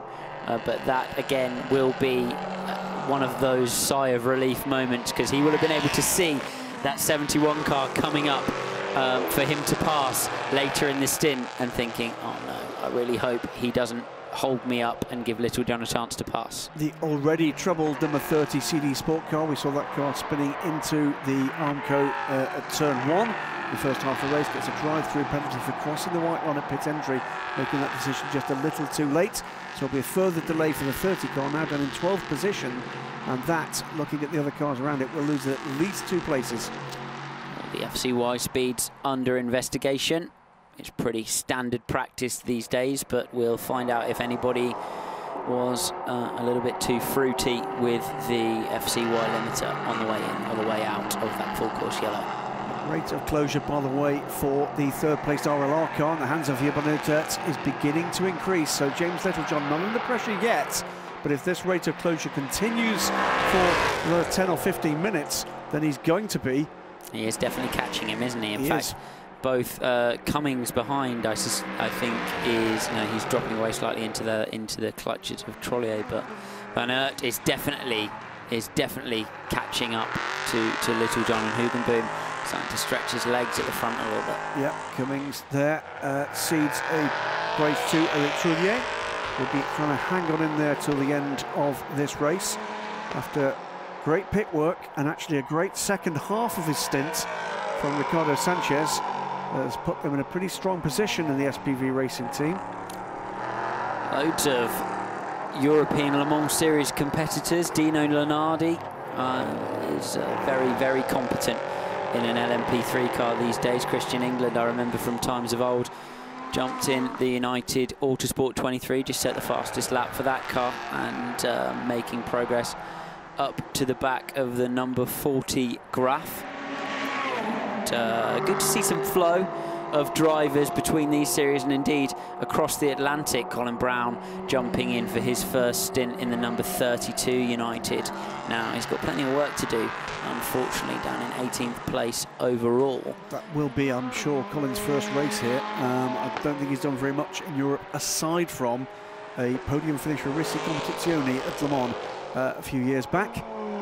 But good to see drivers of his calibre coming over here. And it's a story in itself, the number of drivers from North America choosing to come to both the Michelin Le Mans Cup and to the European Le Mans Series for a variety of reasons. You know, experiential. Why wouldn't you want to come and race at Spa, at Silverstone, at Monza, and at the Red Bull Ring? It's a cracking calendar for this series, and of course at Le Mans.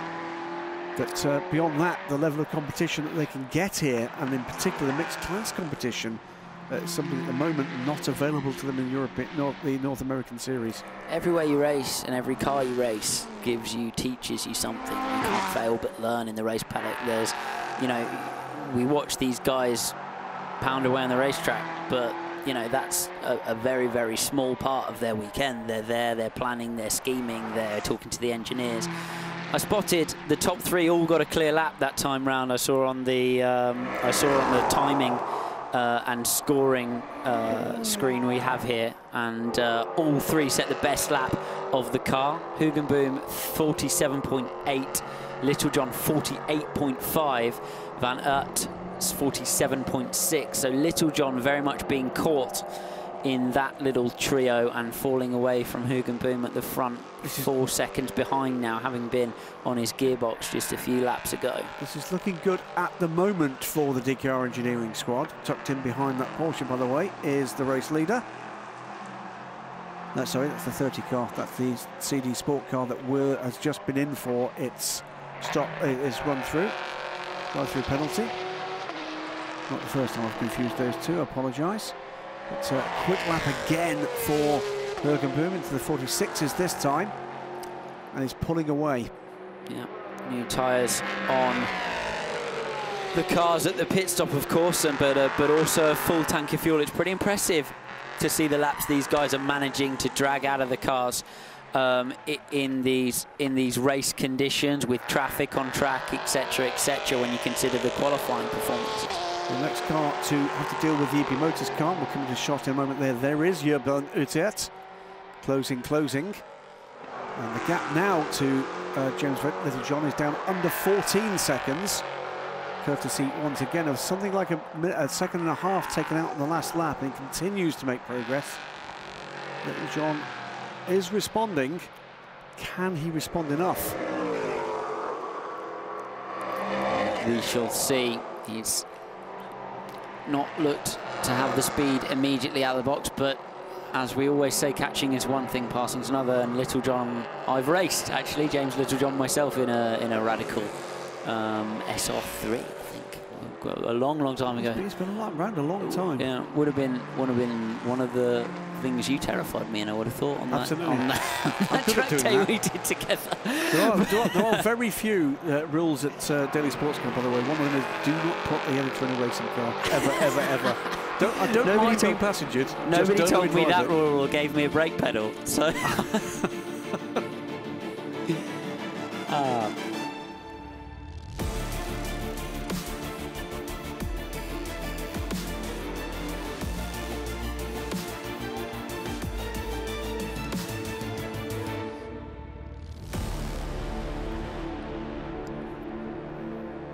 Dramas on track, dramas in the pit lane, a real team sport. The niche of motorsport that we love, sports car racing, as we get the number 3 car coming to deal with the latest bit of traffic in the person of Sol Giannetti in the race. That's the number 96 car running inside the top 20 at the moment.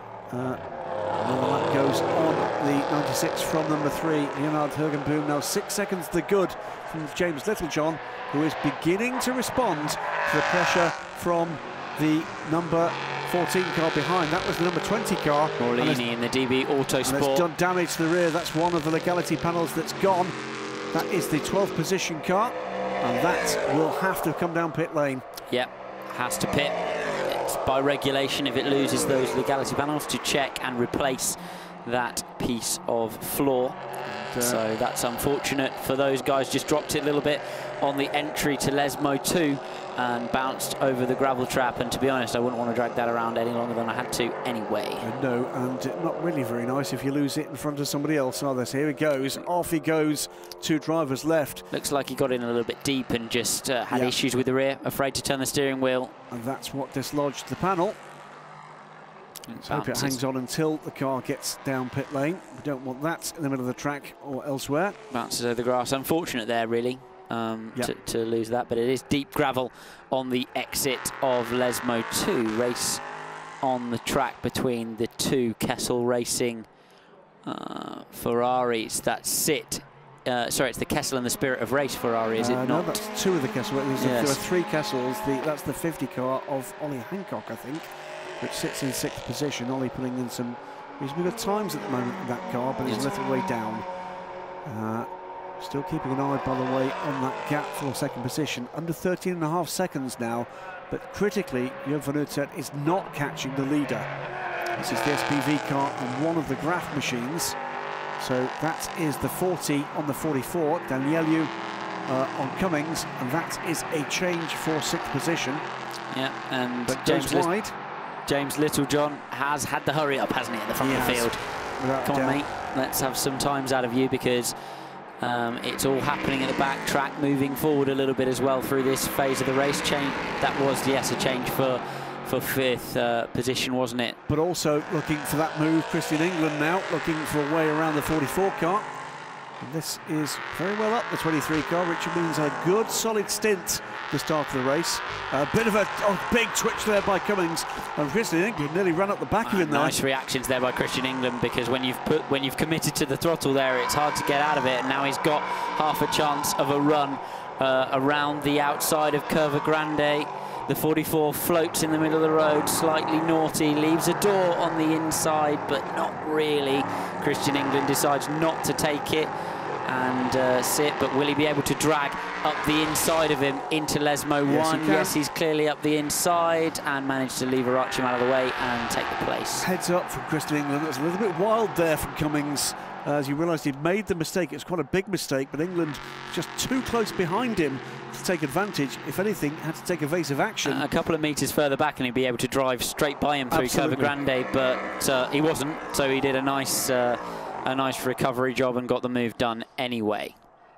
Littlejohn puts in the fastest time for that car yet again. He's managed to stabilise that gap a little bit back, hasn't he, to the RLR in 3rd place. Yeah, losing tenths rather than a second a lap now. 2 Graf racing cars. Oh, sorry, again I've misidentified the aero car. My apologies. That will be Matt Bell, won't it? For the car now. Well down as a result of that issue earlier on for Jim Maguire. But this is Matt trying to unlap himself from the Graf Racing Norma. Absolutely. Important to get those laps back. You never know what can happen, and also just good traffic practice for Matt down the inside, nice and clean into the 1st corner. That is the 4th place car, by the way, which is a mark of how quickly Matt Bell is now going, albeit he is way down the order, some 3 laps off the lead. But like you say, any laps practice is good laps practice. Following the 3. And every single one of these moves will have to be calculated now when you've got this kind of gap and no stops left to do.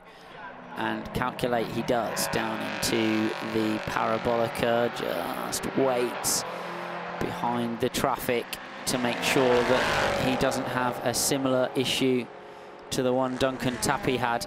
There's absolutely no point in getting impatient in his position. No, there's room, there's time, there's space. Make sure the man ahead has seen you. Make sure he understands what you're doing. But it's so easy to follow a GT car for a corner and think, I've lost all 7 seconds. I must have done. This is so slow. I simply must get past him into the next apex, when actually you've lost half second and it's really not a drama. So you really have to, you learn that one the hard way, unfortunately. Can I remind you of that the next time it happens? No, I probably better not. Don't remind racing drivers of what they've said within adrenaline flowing, young listeners. Believe me. The more experience reports you know, the more you know to step back. I'm all ears. Educate me. For Brooksby car, big lock up there. And that was a car that was in trouble during qualifying, but Nico Rondet now having a good steady run into the top 20 now for that car. And good to see Brooksby getting a solid run. 39 Norma goes in very deep there, and that is going to give the 24 car, the Cool Racing car, an opportunity on that outside run around Curva Grande. Moves the outside though, the Mickey. Tricky, isn't he, for him? And you can see just the little bit of extra speed that the Norma has, just pulling that tiny car length, but he has managed to get it down the inside, bumpy down the inside there, but he levers him wide into the first apex. That is a change for 4th position. Antonin Borga ahead of Eric Clulier. Yeah. Looks like the 39, as you said, just went far too deep. He actually got off the brakes way too much into the first apex. Again, was nearly collected on the apex there. And Borja just sweeps through the second apex, gave himself a lovely run onto the Curva Grande to get that move done. But even then he wasn't able to. Drive clean by the Norma. Yep. No, so indeed. It's interesting stuff. Cool run from Cool Racing at the moment, and over 30 seconds off the podium battle. But oh, big drama there for one of the Graf Racing cars. That is the 23 car on the 40. This is for 6th position. That should be enough, and will be, for Christian England to get yet another place here. Yeah, so nice. It's a run towards the front from Christian at the moment. Nice late braking manoeuvre down. Gets a bit of a swapper on through the final apex of the Ascari chicane as he tries to miss the curb. And he's only 3.5 seconds back, by the way, from the 39 Norma we saw have that little stumble. So there's other potential progress to come for Christian here. Yeah, Christian England's been making progress, low 48s, which is not too far away from what the leaders are doing, especially the leaders that are in Ligiers.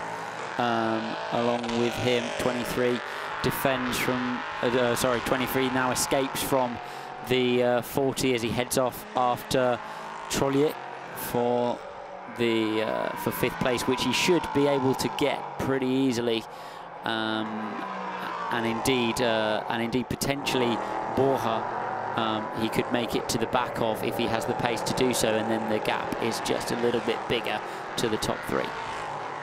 Lovely drive from Christian, though. It is, yeah. It's a very United Autosports drive, if you don't mind me saying so. It's that spot the opportunity, get onto the back of the man ahead, and just take that opportunity and drive a little bit away again. Sandwiched now between 2 of the Graf Racing cars. It's the Norma ahead, Trollier. Daniello behind now in the 40. 23 is the man looking likely to make some progress. Meantime, by the way, a little bit further down the order, and outside the top 10, that troubled number 30, another of the Normas. The fastest lap of the race goes to the number 30 in the hands of, is it, I'm trying to think, who I think it might be. A 46.2, that is a quick lap time, lap 45, 27 minutes to go. Not going to be a lot to be gained there. His next target is actually the GT leader, Giacomo Piccini, just outside the overall top 10.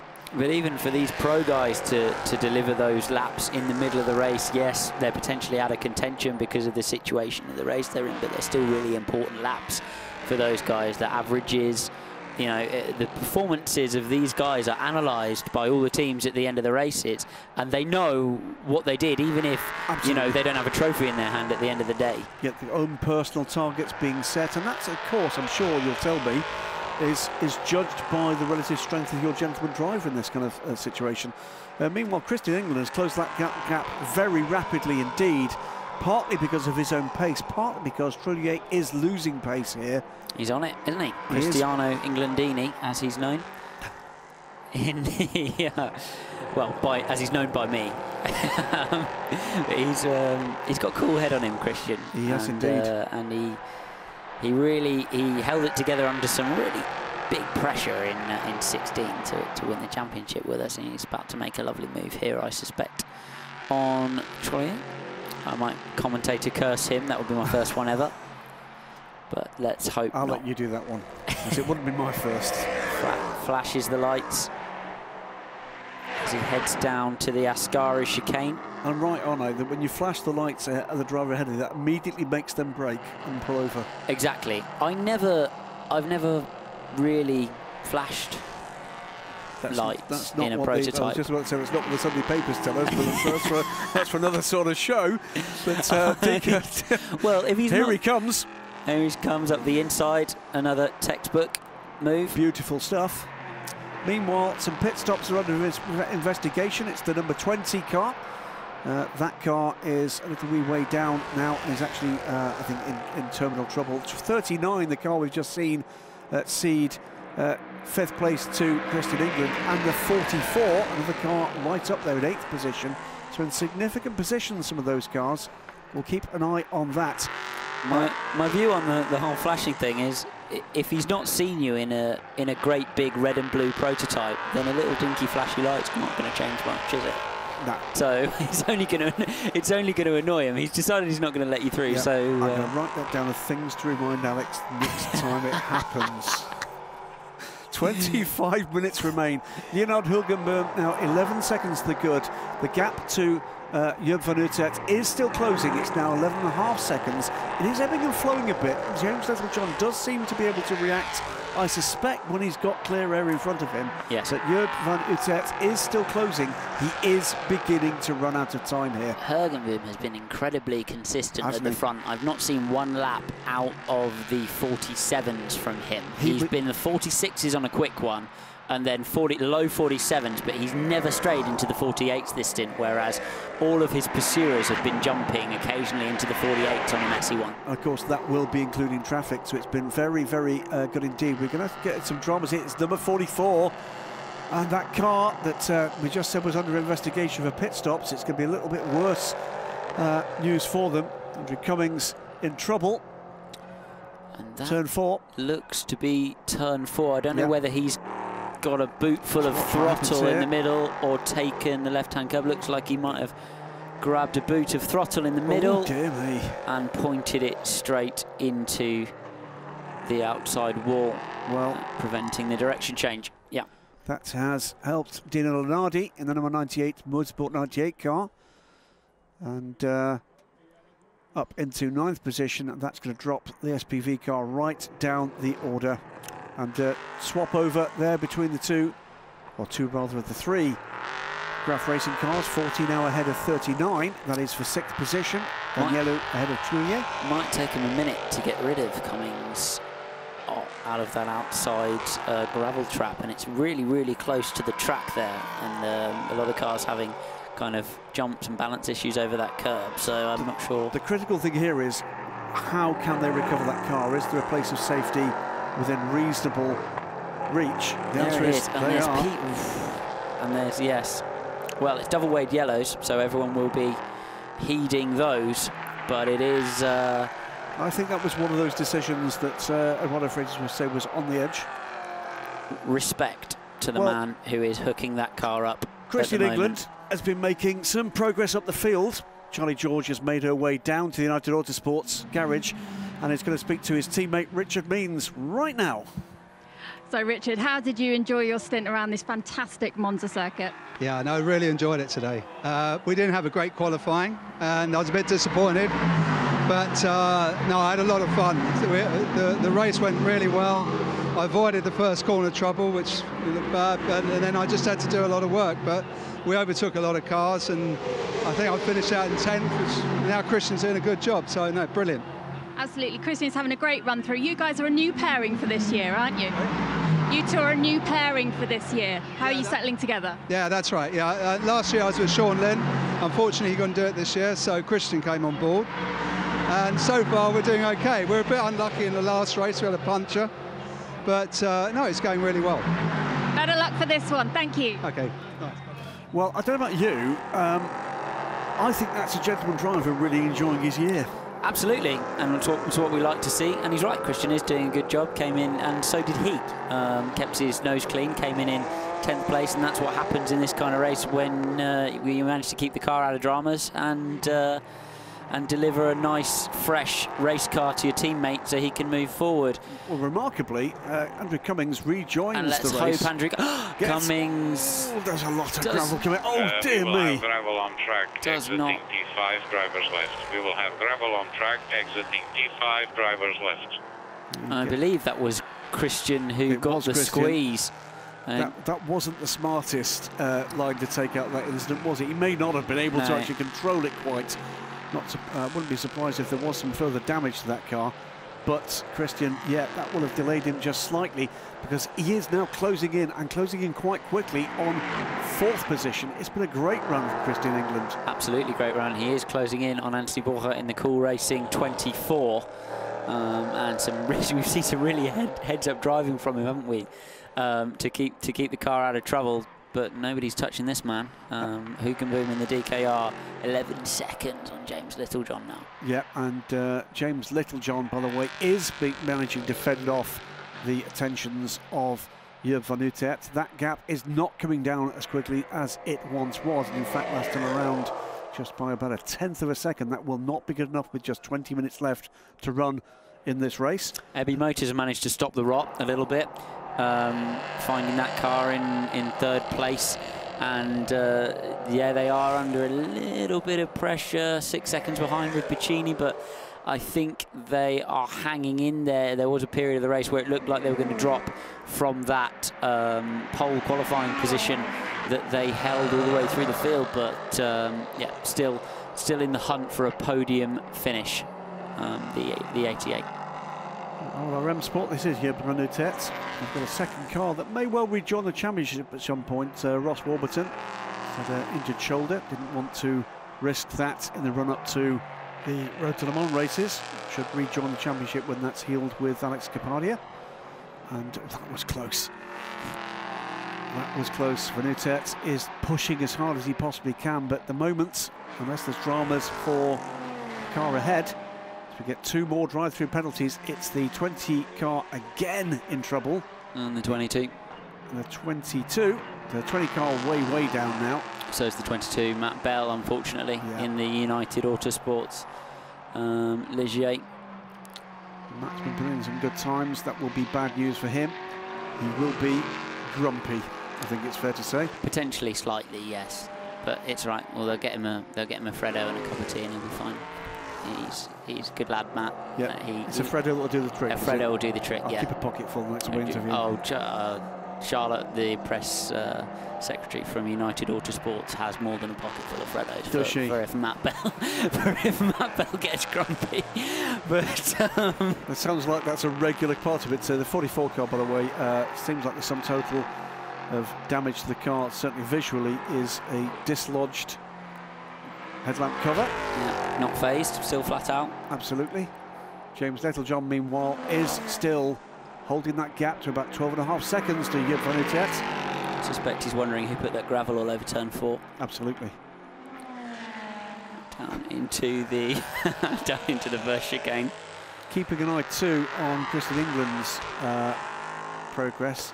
Stalled slightly, although pushing hard, is taking 10th out of the car ahead. It may not be quick enough. Needs a bit of a leap forward, a couple of 3 seconds out of that for that to become a real world battle. Watch a bit of a super slow-mo of first Joop van Uitert and then James Littlejohn. And then, of course, the leading car in the hands of Jenard Hugenboom. Lovely looking car, the number 3, isn't it? It is. Championship winners last year, of course, DKR. Two of the 2 men there that won the championship here have graduated to the LMS, and they found Jens Pettersson, long-time gentleman driver, and this young man, who I think is pretty special. We've got 2 or 3 guys in this championship that has to be said, I think have got great futures ahead of them in sports car racing, and this man is certainly one of them. Managing curbs and bumps beautifully, that car. And you can see it headed down into the second chicane. The rear didn't jump too much, the front didn't bounce into the apex, and they look like they've got it really nicely sorted out. It's the 4 Brook Speed car and the 22 of Matt Bell. Will have to be serving a drive-through. I think he's just done it, actually. Yes, he has. He's been through and back out into the race again. Through traffic, aren't they, Bullhut and Christian England at the moment? 15 minutes to go in the race. Let's see, 22 of Matt Bell has a little bit of a look. Not an opportunity there, past the very good-looking livery on the Brook Speed car. Based in Southampton, Eastleigh, Southampton, in the south of England. Have been around for a long time. Brook Speed used to race GT1 Vipers back in the day. Went on to win the British GT Championship with another Viper, a GT3 Viper in this instance. Had a look at the Le Mans, the PC, the Formula Le Mans cars, but more recently been campaigning Porsche Caymans in 24-hour racing around the world, including the, not 24 hours, but Bathurst 12-hour. And that car passed by United Autosports, who campaigning 7 prototype race cars here this weekend, 3 here in the Michelin Le Mans Cup, and a pair of other Ligiers in the LMS, and of course a pair of Ligier P2 cars alongside that. It's an extraordinary effort, one that you've been part of previously, Alex. Shout out to the Daily Sports Car boys who pointed out that United Autosport could be considered a class of their own in an actual a class of the race. So many of the entries in the European Le Mans series. There are more United Autosports cars in the race than there are GTEs. That's staggering, isn't it? It's an extraordinary effort from the whole team. And Richard Dean and Zach Brown, of course, the co-owners there. Richard very much the man who makes it all tick. But some of the boys and girls behind that effort really have grown with that team. You mentioned, actually, some of the unsung heroes. Charlotte Lumley, the coordinator, and, well, basically does everything, doesn't she, other than drive the cars. I tried to grow with the team. I'm still only 5'7". 14 minutes remain. We've got Kessel Racing here with an unbrake car, looking very strong indeed. Marco Ciocci about 24 seconds back, with Colin Brown from United Autosports between the 2 leading Ferraris. Bacani is being caught though by the elder of the Pacini brothers, 4 seconds back. It's not closing quickly enough. The 40 Graf is also on the move behind Christian England. Has made its way past the Graf Norma. Yep. One of each, haven't they, in the Norma garage this weekend? But Christian England is 4 seconds back now, and Christian England, although closing on Anthony Borja in the Cool Racing, it will also is in a 3-way scrap there. He needs to keep his eyes probably out of his mirrors, if the truth be told. Absolutely. And focus forward. But they may end up on his gearbox, and this is that fight then. You can see Christian England in the background. Yeah, with Daniello closing again here. So he's been by the number 40 car, but maybe with a bit of traffic. That push in the middle of this stint from Christian has taken a little bit out the Michelins. He's got traffic ahead and a Graf car behind, as 20 car again 20 car. Has a bit of a wide moment. 44 car meanwhile continues its way straight through the... Well, he's been straight on one side of it. You might as well do straight chicane. On the other side. It's better that side, isn't it? It's yes. Cleaner. But the quickest lap of its race to the 40 car means that gap is beginning to close. What's happened to Christian England? Christian England's dropped, has stopped So our timing screen might just be a glitch. We'll just keep an eye on that. That might be a glitch. I've not seen anything on the screens, but I can't see him moving. I can't see him stopped. We'll keep an eye on that. On occasion, the timing screens can throw us a bit of a googly. Let's hope not, because it's been an impressive run from him. James Littlejohn, meanwhile, the gap to Vanuta now around 10 seconds. It's closing, but not quickly enough. And what has happened? He has continued to drop down the order. Absolutely. Christian England, let's try to find him on... No yellow flags anywhere. 23.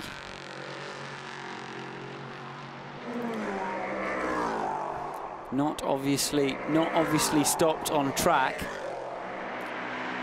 Let's just hope for their sake no one's picked that up. Let's just hope for their sake. The bad news is he's dropping down the order on timing. That is, oh, that was wild. That was the 77 car. That is Kessel Racing. And the number 40 up the inside. And that is Andrea Piccini working hard to try to catch Bacani, who's now 3.5 seconds ahead. Just trying to pick up any sight of the Gulf Marine liveried United Autosports car. Yes, my concern is that he is dropping down the order, and that's not the way we would normally see a timing glitch operate. Continues to sink through the order. 10 minutes remain. It's been a pretty engaging Unless battle. it's a transponder issue as opposed to a timing issue. Possible. Because if he wouldn't, then he would stop, wouldn't he? As far as the system was concerned, because all of our track mapping works off the timing as well. Indeed. But, sadly, I've not managed to spot him on any of the other additional monitors we've got access to here. That would be a real shame. So where we stand on timing at the moment, that's the best we can do with this, is Hergenboom now 14.8 seconds clear. James Littlejohn has done a good job of kind of keeping that relatively stable of late. Yeah, he's managed to hold on, hasn't he, just to second place, although he's still pursued by Van Aert. What we can't see, I'm being told that Christian England is in the pits. Oh, that's a shame. Engine cover is off. So they've had an issue then. Really unfortunate for the United boys, really unfortunate. Yep, that's a real shame. After a great run for that team. Promoting Van Aert, excuse me, the two Graf cars into 5th and 6th places. Borja in 4th in the Cool Racing.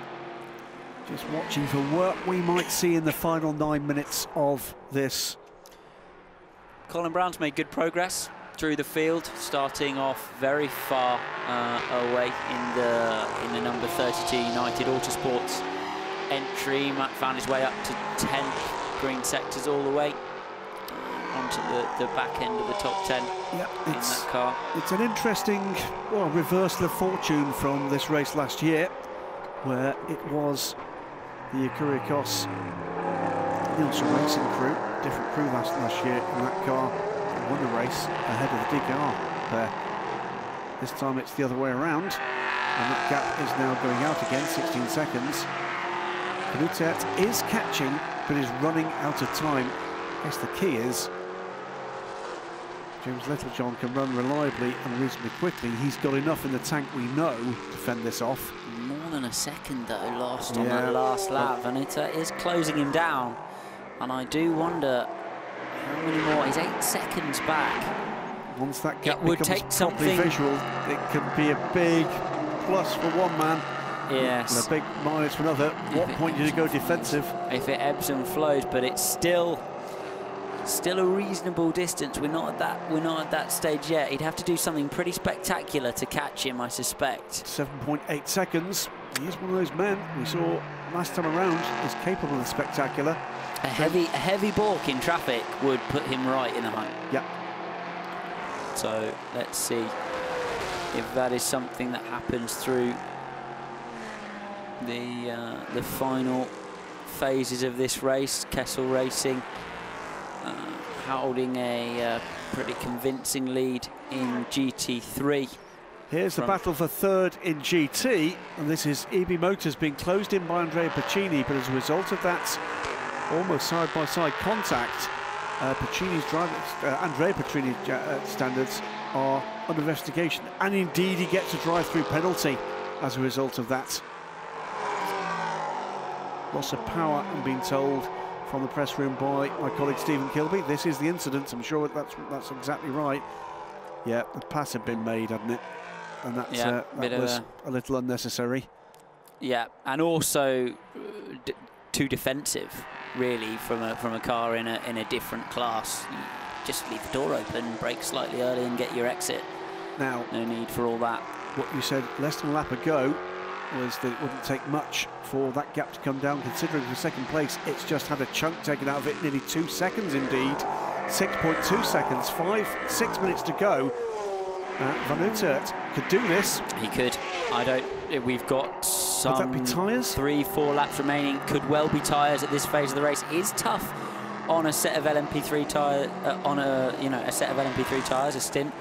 That said, you would tend to run two drivers on a set of tyres in a European Le Mans Series race, but everything's relative, isn't it? It is. It's do I have bad tyre? Do I have worn tyres? Well, no, not in comparison to someone on very worn tyres, but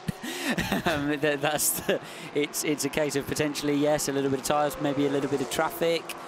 James has been slightly more cautious, I would say, through the traffic, definitely than Hugenboom and potentially than Van Uitert as well.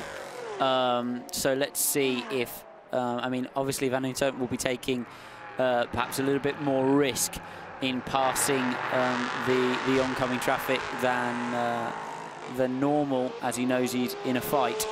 Andrea Piccini looking aggressive, I think it's fair to say. I think he's just been told on the phone that there's going to be a drive-through penalty. Somewhat enthusiastic exit from turn 2, that's for sure. Yes, spirited, I think we thought spirited. That. 5.6 seconds, by the way, now is the gap second to third. It is still coming down. How quickly can it come down? It's a 1:48.1 last time through from James Littlejohn, and 1:47.5, so a half a second out. That's not going to be good enough for Joop van Uitert. He's got to find another chunk of time if this is going to be on for the change.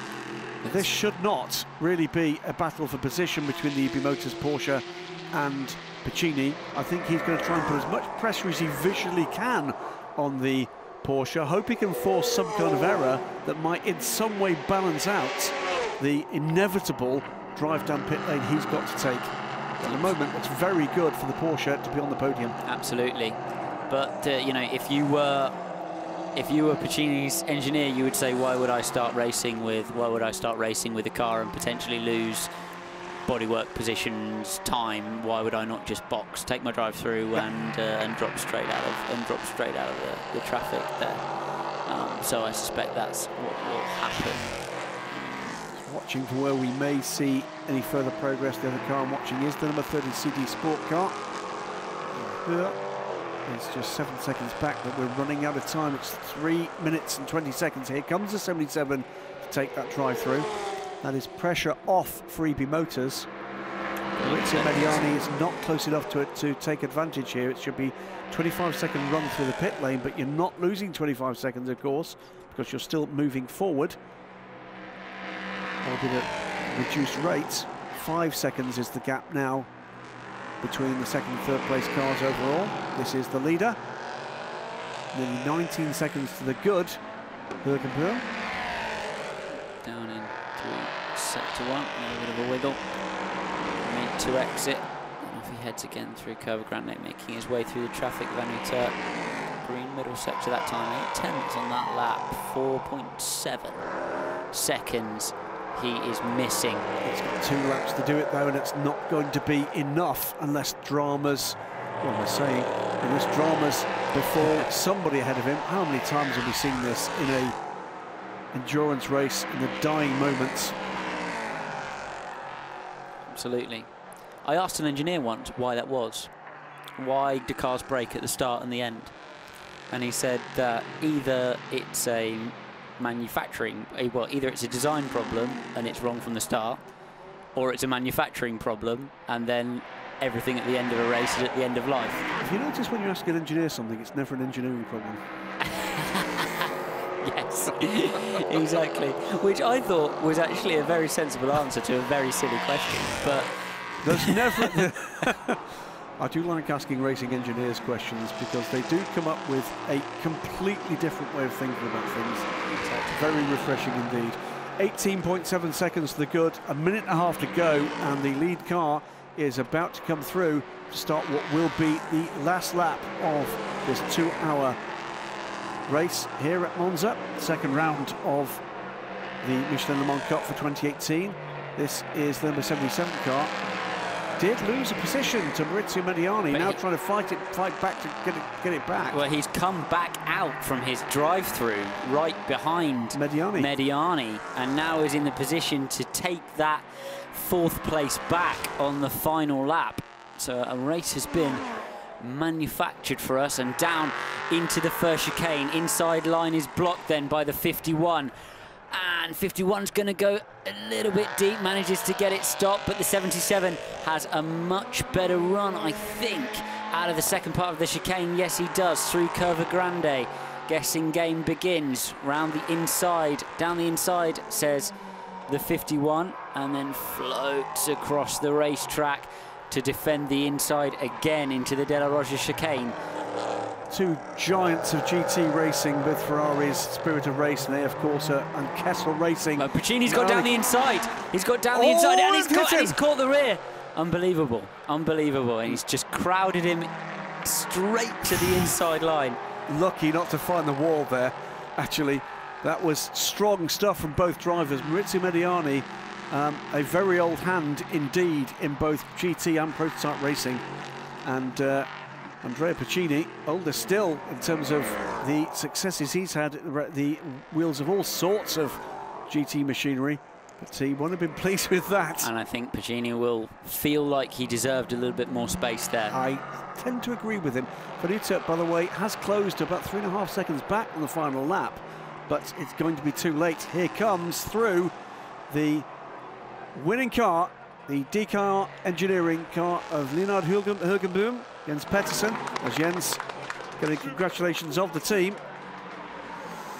And another good result for the little team from Luxembourg. Surgical. He drove that really Absolutely. nicely. And still scything through that gap. That will be a very pumped up Andrea Puccini, by the way, and that incident will be investigated after the race. It's more than solid, wasn't it? Here comes the number 8 car. This is the leading car with his brother Giacomo, and the similarly coloured Kessel car, the number 8 car, will be coming through to win GT, and will do so 21 seconds ahead of Marco Ciocci in the 71 AF Corsa Ferrari. Nice job, made the jump at the start and then just kept the position. Vanutta just 2 seconds behind Little John across the line. That was a good defensive drive from Little John. Under some pressure, Vanutta charged hard. It wasn't quite enough this time, but another podium finish for the young Dutchman with John Farano. Yeah, DKR Engineering converted the pace. 2 other Normas around them had difficult races under 2 incidents, one on track, one in the pit lane, that were not what they were hoping for at all. And looking at the times through that race, the 2 quickest cars in terms of sector times were the CD Sports Norma, the number 30 car, had troubles. The 21 DB Autosport car threw it away, I'm afraid. Yes. No easy way to say it. They threw that race away.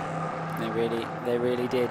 Same, I'm afraid, could be said to a degree for Lannon. These things happen on the racetrack, but a little bit of patience when there's a lot of amateur drivers and a lot of drivers of different ability on track can go a very long way.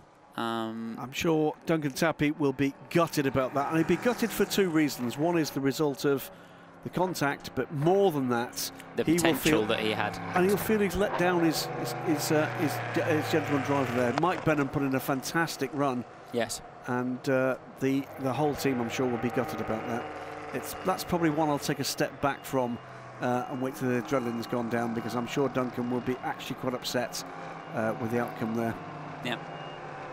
Knowing him, a sensible head for, I mean, we've got to give Dunk credit, it's a sensible head for most of, if not all of the other performances I've ever seen him do, but that one, not laying in completely at his door by any stretch of the imagination. The 44 had the option to get out of it, but I think it was for position.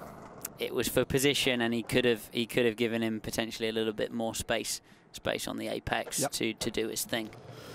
Well, there we go. It's another win for DKR Engineering in the Michelin Le Mans Cup in the LMP3 era of this championship. They're becoming something of a dominant force, finding the opportunities not just to take the wins, but also to find the talent and to find the crews they can put together to go for championship winning form. It is a second consecutive win for this debuting crew.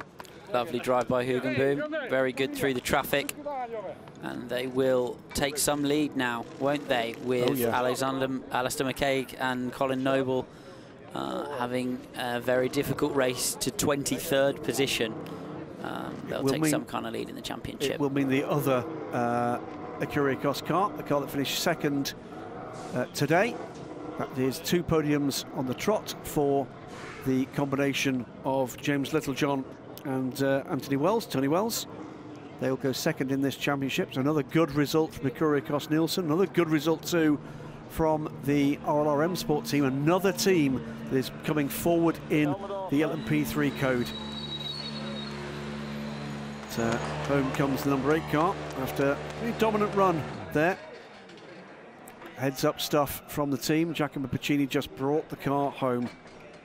Tidy races in this kind of event. A tidy race is what you need, and both of the dominant chassis in the race, as soon as one of the teams had a race without issues, they were absolutely gone.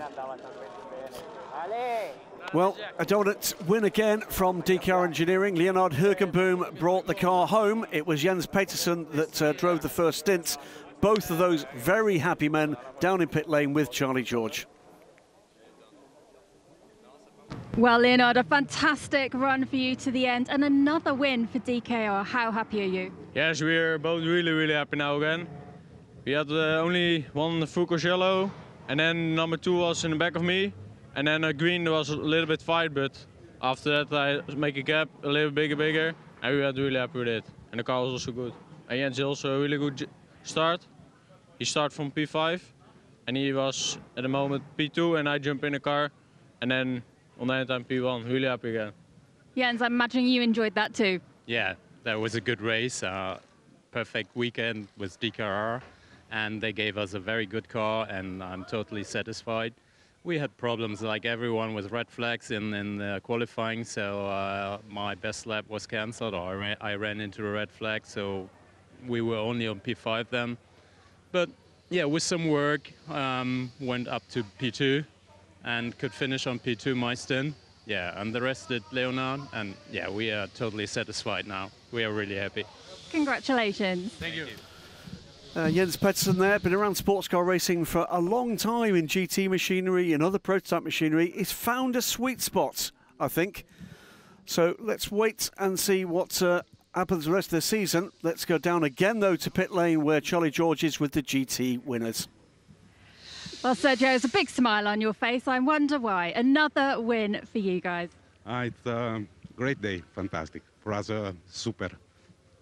And Giacomo, how is it to race this fantastic circuit and to win here? Yeah, it's amazing. I mean, fantastic circuit, an amazing team, and great teammate, especially a big friend. And as usual, you always do the most of the part. So I just had to control at the end, but the car was amazing, and yeah, it's fantastic. Well done. Thank you. This way, guys. This way.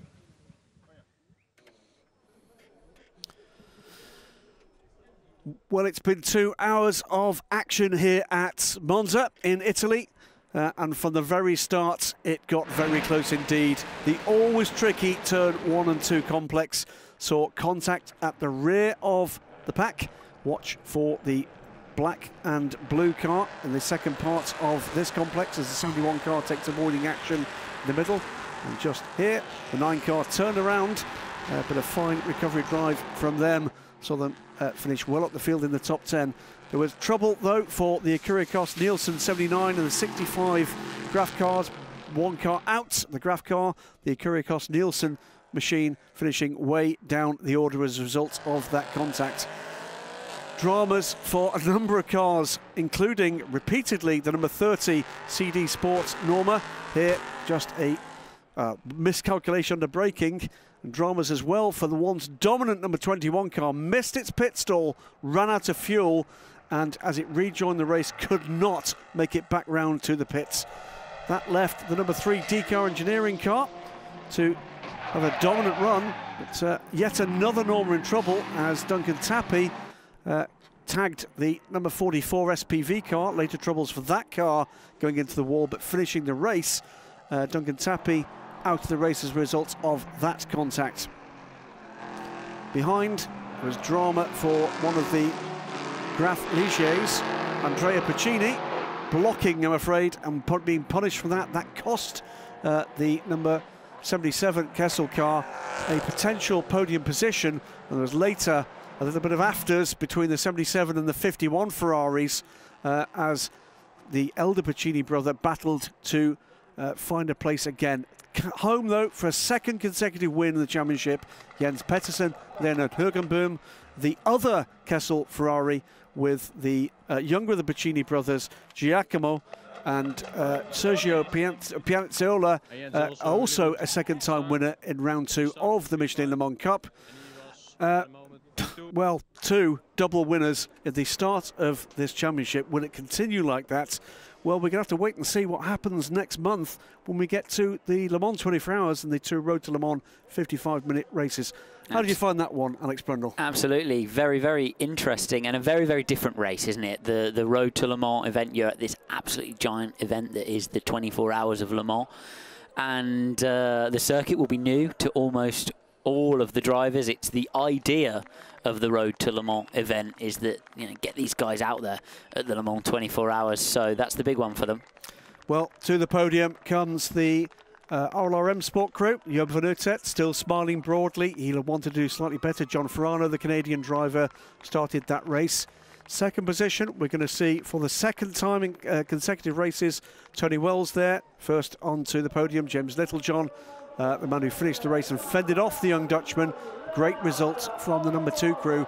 But the winners of the race here at Monza, Jens Pettersson, Leonard Hugenboom, again double winners, consolidate their lead at the head of the championship. The second place crew here will become the second place crew in the championship.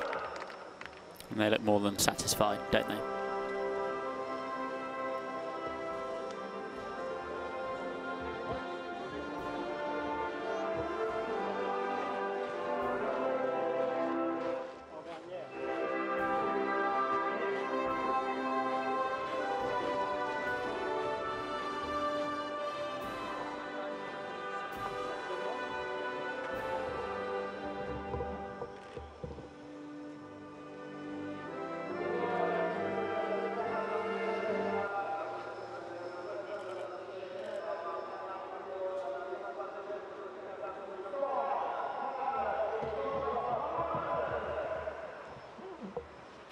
And once again, the tones of the Luxembourg national anthem come out. I just do wonder down through the history of motorsports, and the proportion of the number of times that's been heard, how many times it's happened here with D-Car Engineering dominant last year, and again looking like that this year. But we've got 2 teams either side of them, Alex Brundle, that really are beginning to show some form. The Kyrgios Nielsen racing team, you know very well, you've raced for them in Radicals, and the RLRM Sport team. Both of these teams from the UK beginning to show that they too understand this part of the sport very well indeed. Yeah, solid races from both teams. I think the RLR car perhaps showed actually even slightly more pace than the Kyrgios. A nice defensive drive from Tony Wells and James Littlejohn to keep that second place, which looked like it was under threat. Let's be honest, didn't it? For most of the race, kept their heads together and got the job done. But they'll go back later on tonight, talk to their engineers and wonder why they were under so much pressure for that podium position. Absolutely right. It's about the teamwork, it's about attack, it's about defence, it's about good work in the pits, and they will take a look at all those figures and figure out where the difference came between the 22 seconds between first and third, and more to the point, the 3 seconds between second and third. Who's to bet that by the time we get to the end of the season, we won't see all 3 of these crews having waved to us from the top step of a podium. It's been a great race for all 3 of those, without a shadow of a doubt. It was a pretty troubled race for many of the crews behind them, Alex. Absolutely. It's the nature, isn't it, of the beast in this level of motorsport, that there are going to be mistakes made. That's how you learn. And there were mistakes made on track, and then some little errors in the pits, and those things do cost you, because there aren't a lot of second chances, especially with things like missing pit boxes or dropping cars into the gravel. But that's why this championship exists. There you go. That is the final result. 62 laps in the 2 hours available for the DKR Engineering 3 Norma. Ikuriakos Nielsen's number 2 car, 20 seconds back all but the odd 100th. RLRM Sports 14, a further couple of seconds back. In the GT battle, it was the number 8 Kessel Racing car. Almost made it into the top 10 overall. Giacomo Piccini was being caught, but not caught quickly enough by the AF Corsa number 71 Ferrari of Marco Ciocci in the car at the end. The EB Motors car that set pole position managed to come through, and that is the crew for the EB Motors team onto the third step of the podium. That is Alessandro Baccani and Paolo Venerosi. In the number 71 car, second overall, that is Marco Ciocci and the grandfather almost of GT racing, Pier Giuseppe Perezzini. But the win for the second race in succession goes to Kessel Racing with Giacomo Piccini and Sergio Pianezzola. Another corking race for them, and another dominant lead in the championship with only 2 races in the books. And it will be the stirring tunes of, it's actually a Swiss national anthem, isn't it? It's Kessel.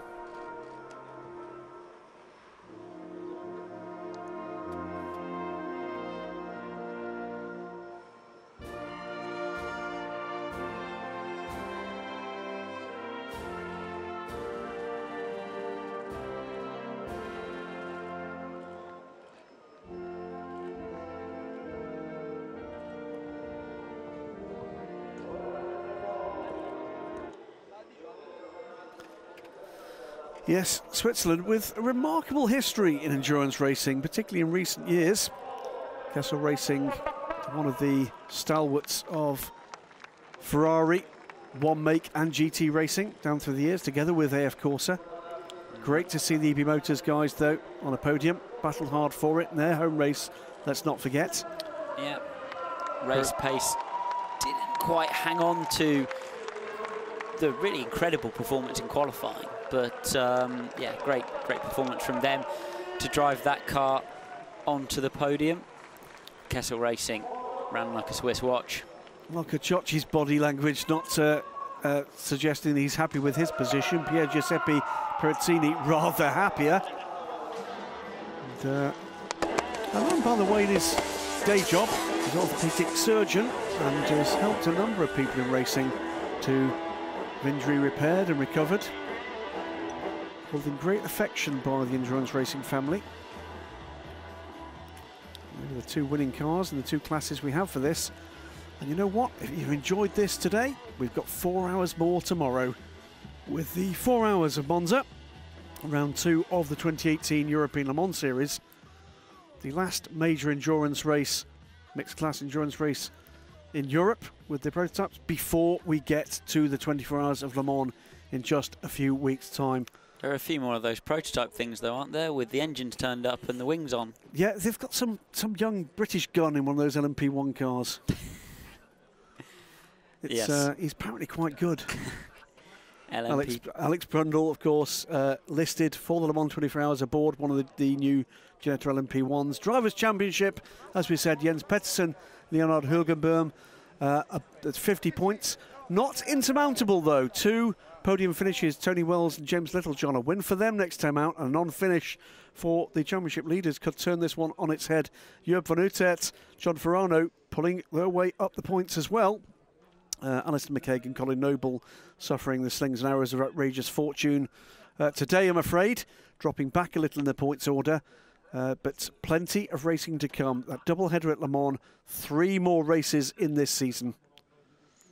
And that race at Le Mans is going to be super, super critical because it's a real wheel of fortune. Yeah. Over a short, what is a short distance around the Le Mans 24 hours, so essentially a sprint race at Le Mans. Absolutely, 2 sprint races at Le Mans on the Thursday and on the race morning. In the GT Championship, Giacomo Piccini, Sergio Piazzola, 51 points, a little more dominant, if anything, Christoph Ulrich and Maurizio Mediani, 30 points. That mattered, that battle between the 2 Ferraris. That's actually really secured just a little bit more of an edge. So it's not close at the top, but again, a little bit of bad luck at Le Mans for the championship leaders, and it can be turned on its head. We've seen it so many times. Take those results, reverse them, you'll get the reverse points. Absolutely, and again, it's pretty typically Kessel Racing. Now that is really a battle for pride. Kessel Racing ahead of Spirit of Race, Swiss flagged, but that, by any other words, is AF Corsa with the AF Corsa car, the 71 car, in 3rd. That is going to go to the wire. In the LMP3 Teams Championship, it's a Luxembourg-based team, DKR Engineering, head of 3 British squads, the Kyriakos Nielsen Racing in 2nd and 4th, RLRM Sports in 3rd, before we get into the Graph and DB Autosport French teams in 5th and 6th place. You know what? A few fewer errors in the midfield, and that could have been a very, very different picture. We would have had a 5-car race at the front. Absolutely. At least, probably a 6-car race at the front without the little spins and mistakes, but we still had a good one, and it was tough. It was tough and it was tight. The pace is quick by any standards looking across series. So, yeah, great performance there. Well, as the evening draws in here in Monza, we look forward to the next major endurance, which is tomorrow for the 4 hours of Monza here for the European Le Mans Series. Then beyond that, look across to the Alps, fabulous sight. Drove through there on the way here from the UK just a few days ago. With the Le Mans 24 hours also on the horizon, like a soaring peak. There you go, there's a link for you. But it's all misty. It's all misty. But in the meantime, there will be tales to be told of triumph and tragedy. And the paddock just behind us, we'll be getting hold of those before we leave here this evening, without a shadow of doubt. The sun beginning to think about going down on the Parco di Monza, and a fabulous sight below us. The old circuit disappearing into the trees, the new circuit we've seen for most of this afternoon with some great racing. The iconic race tower on the left-hand side of the track there, with the pits just beneath the shot you're seeing here. There's a lot more entertainment to come from this race circuit, from the European Le Mans Series tomorrow. I hope from both myself, Graham Goodwin, and from my commentating colleague and top racer, Alex Brundle. It's been fun for us. I hope it's been fun for you. Catch up with the European Le Mans Series tomorrow. And in the meantime, have a very, very good evening. We'll leave you with the images from the start and then the finish of the 2nd round of the Michelin Le Mans Cup here at Monza.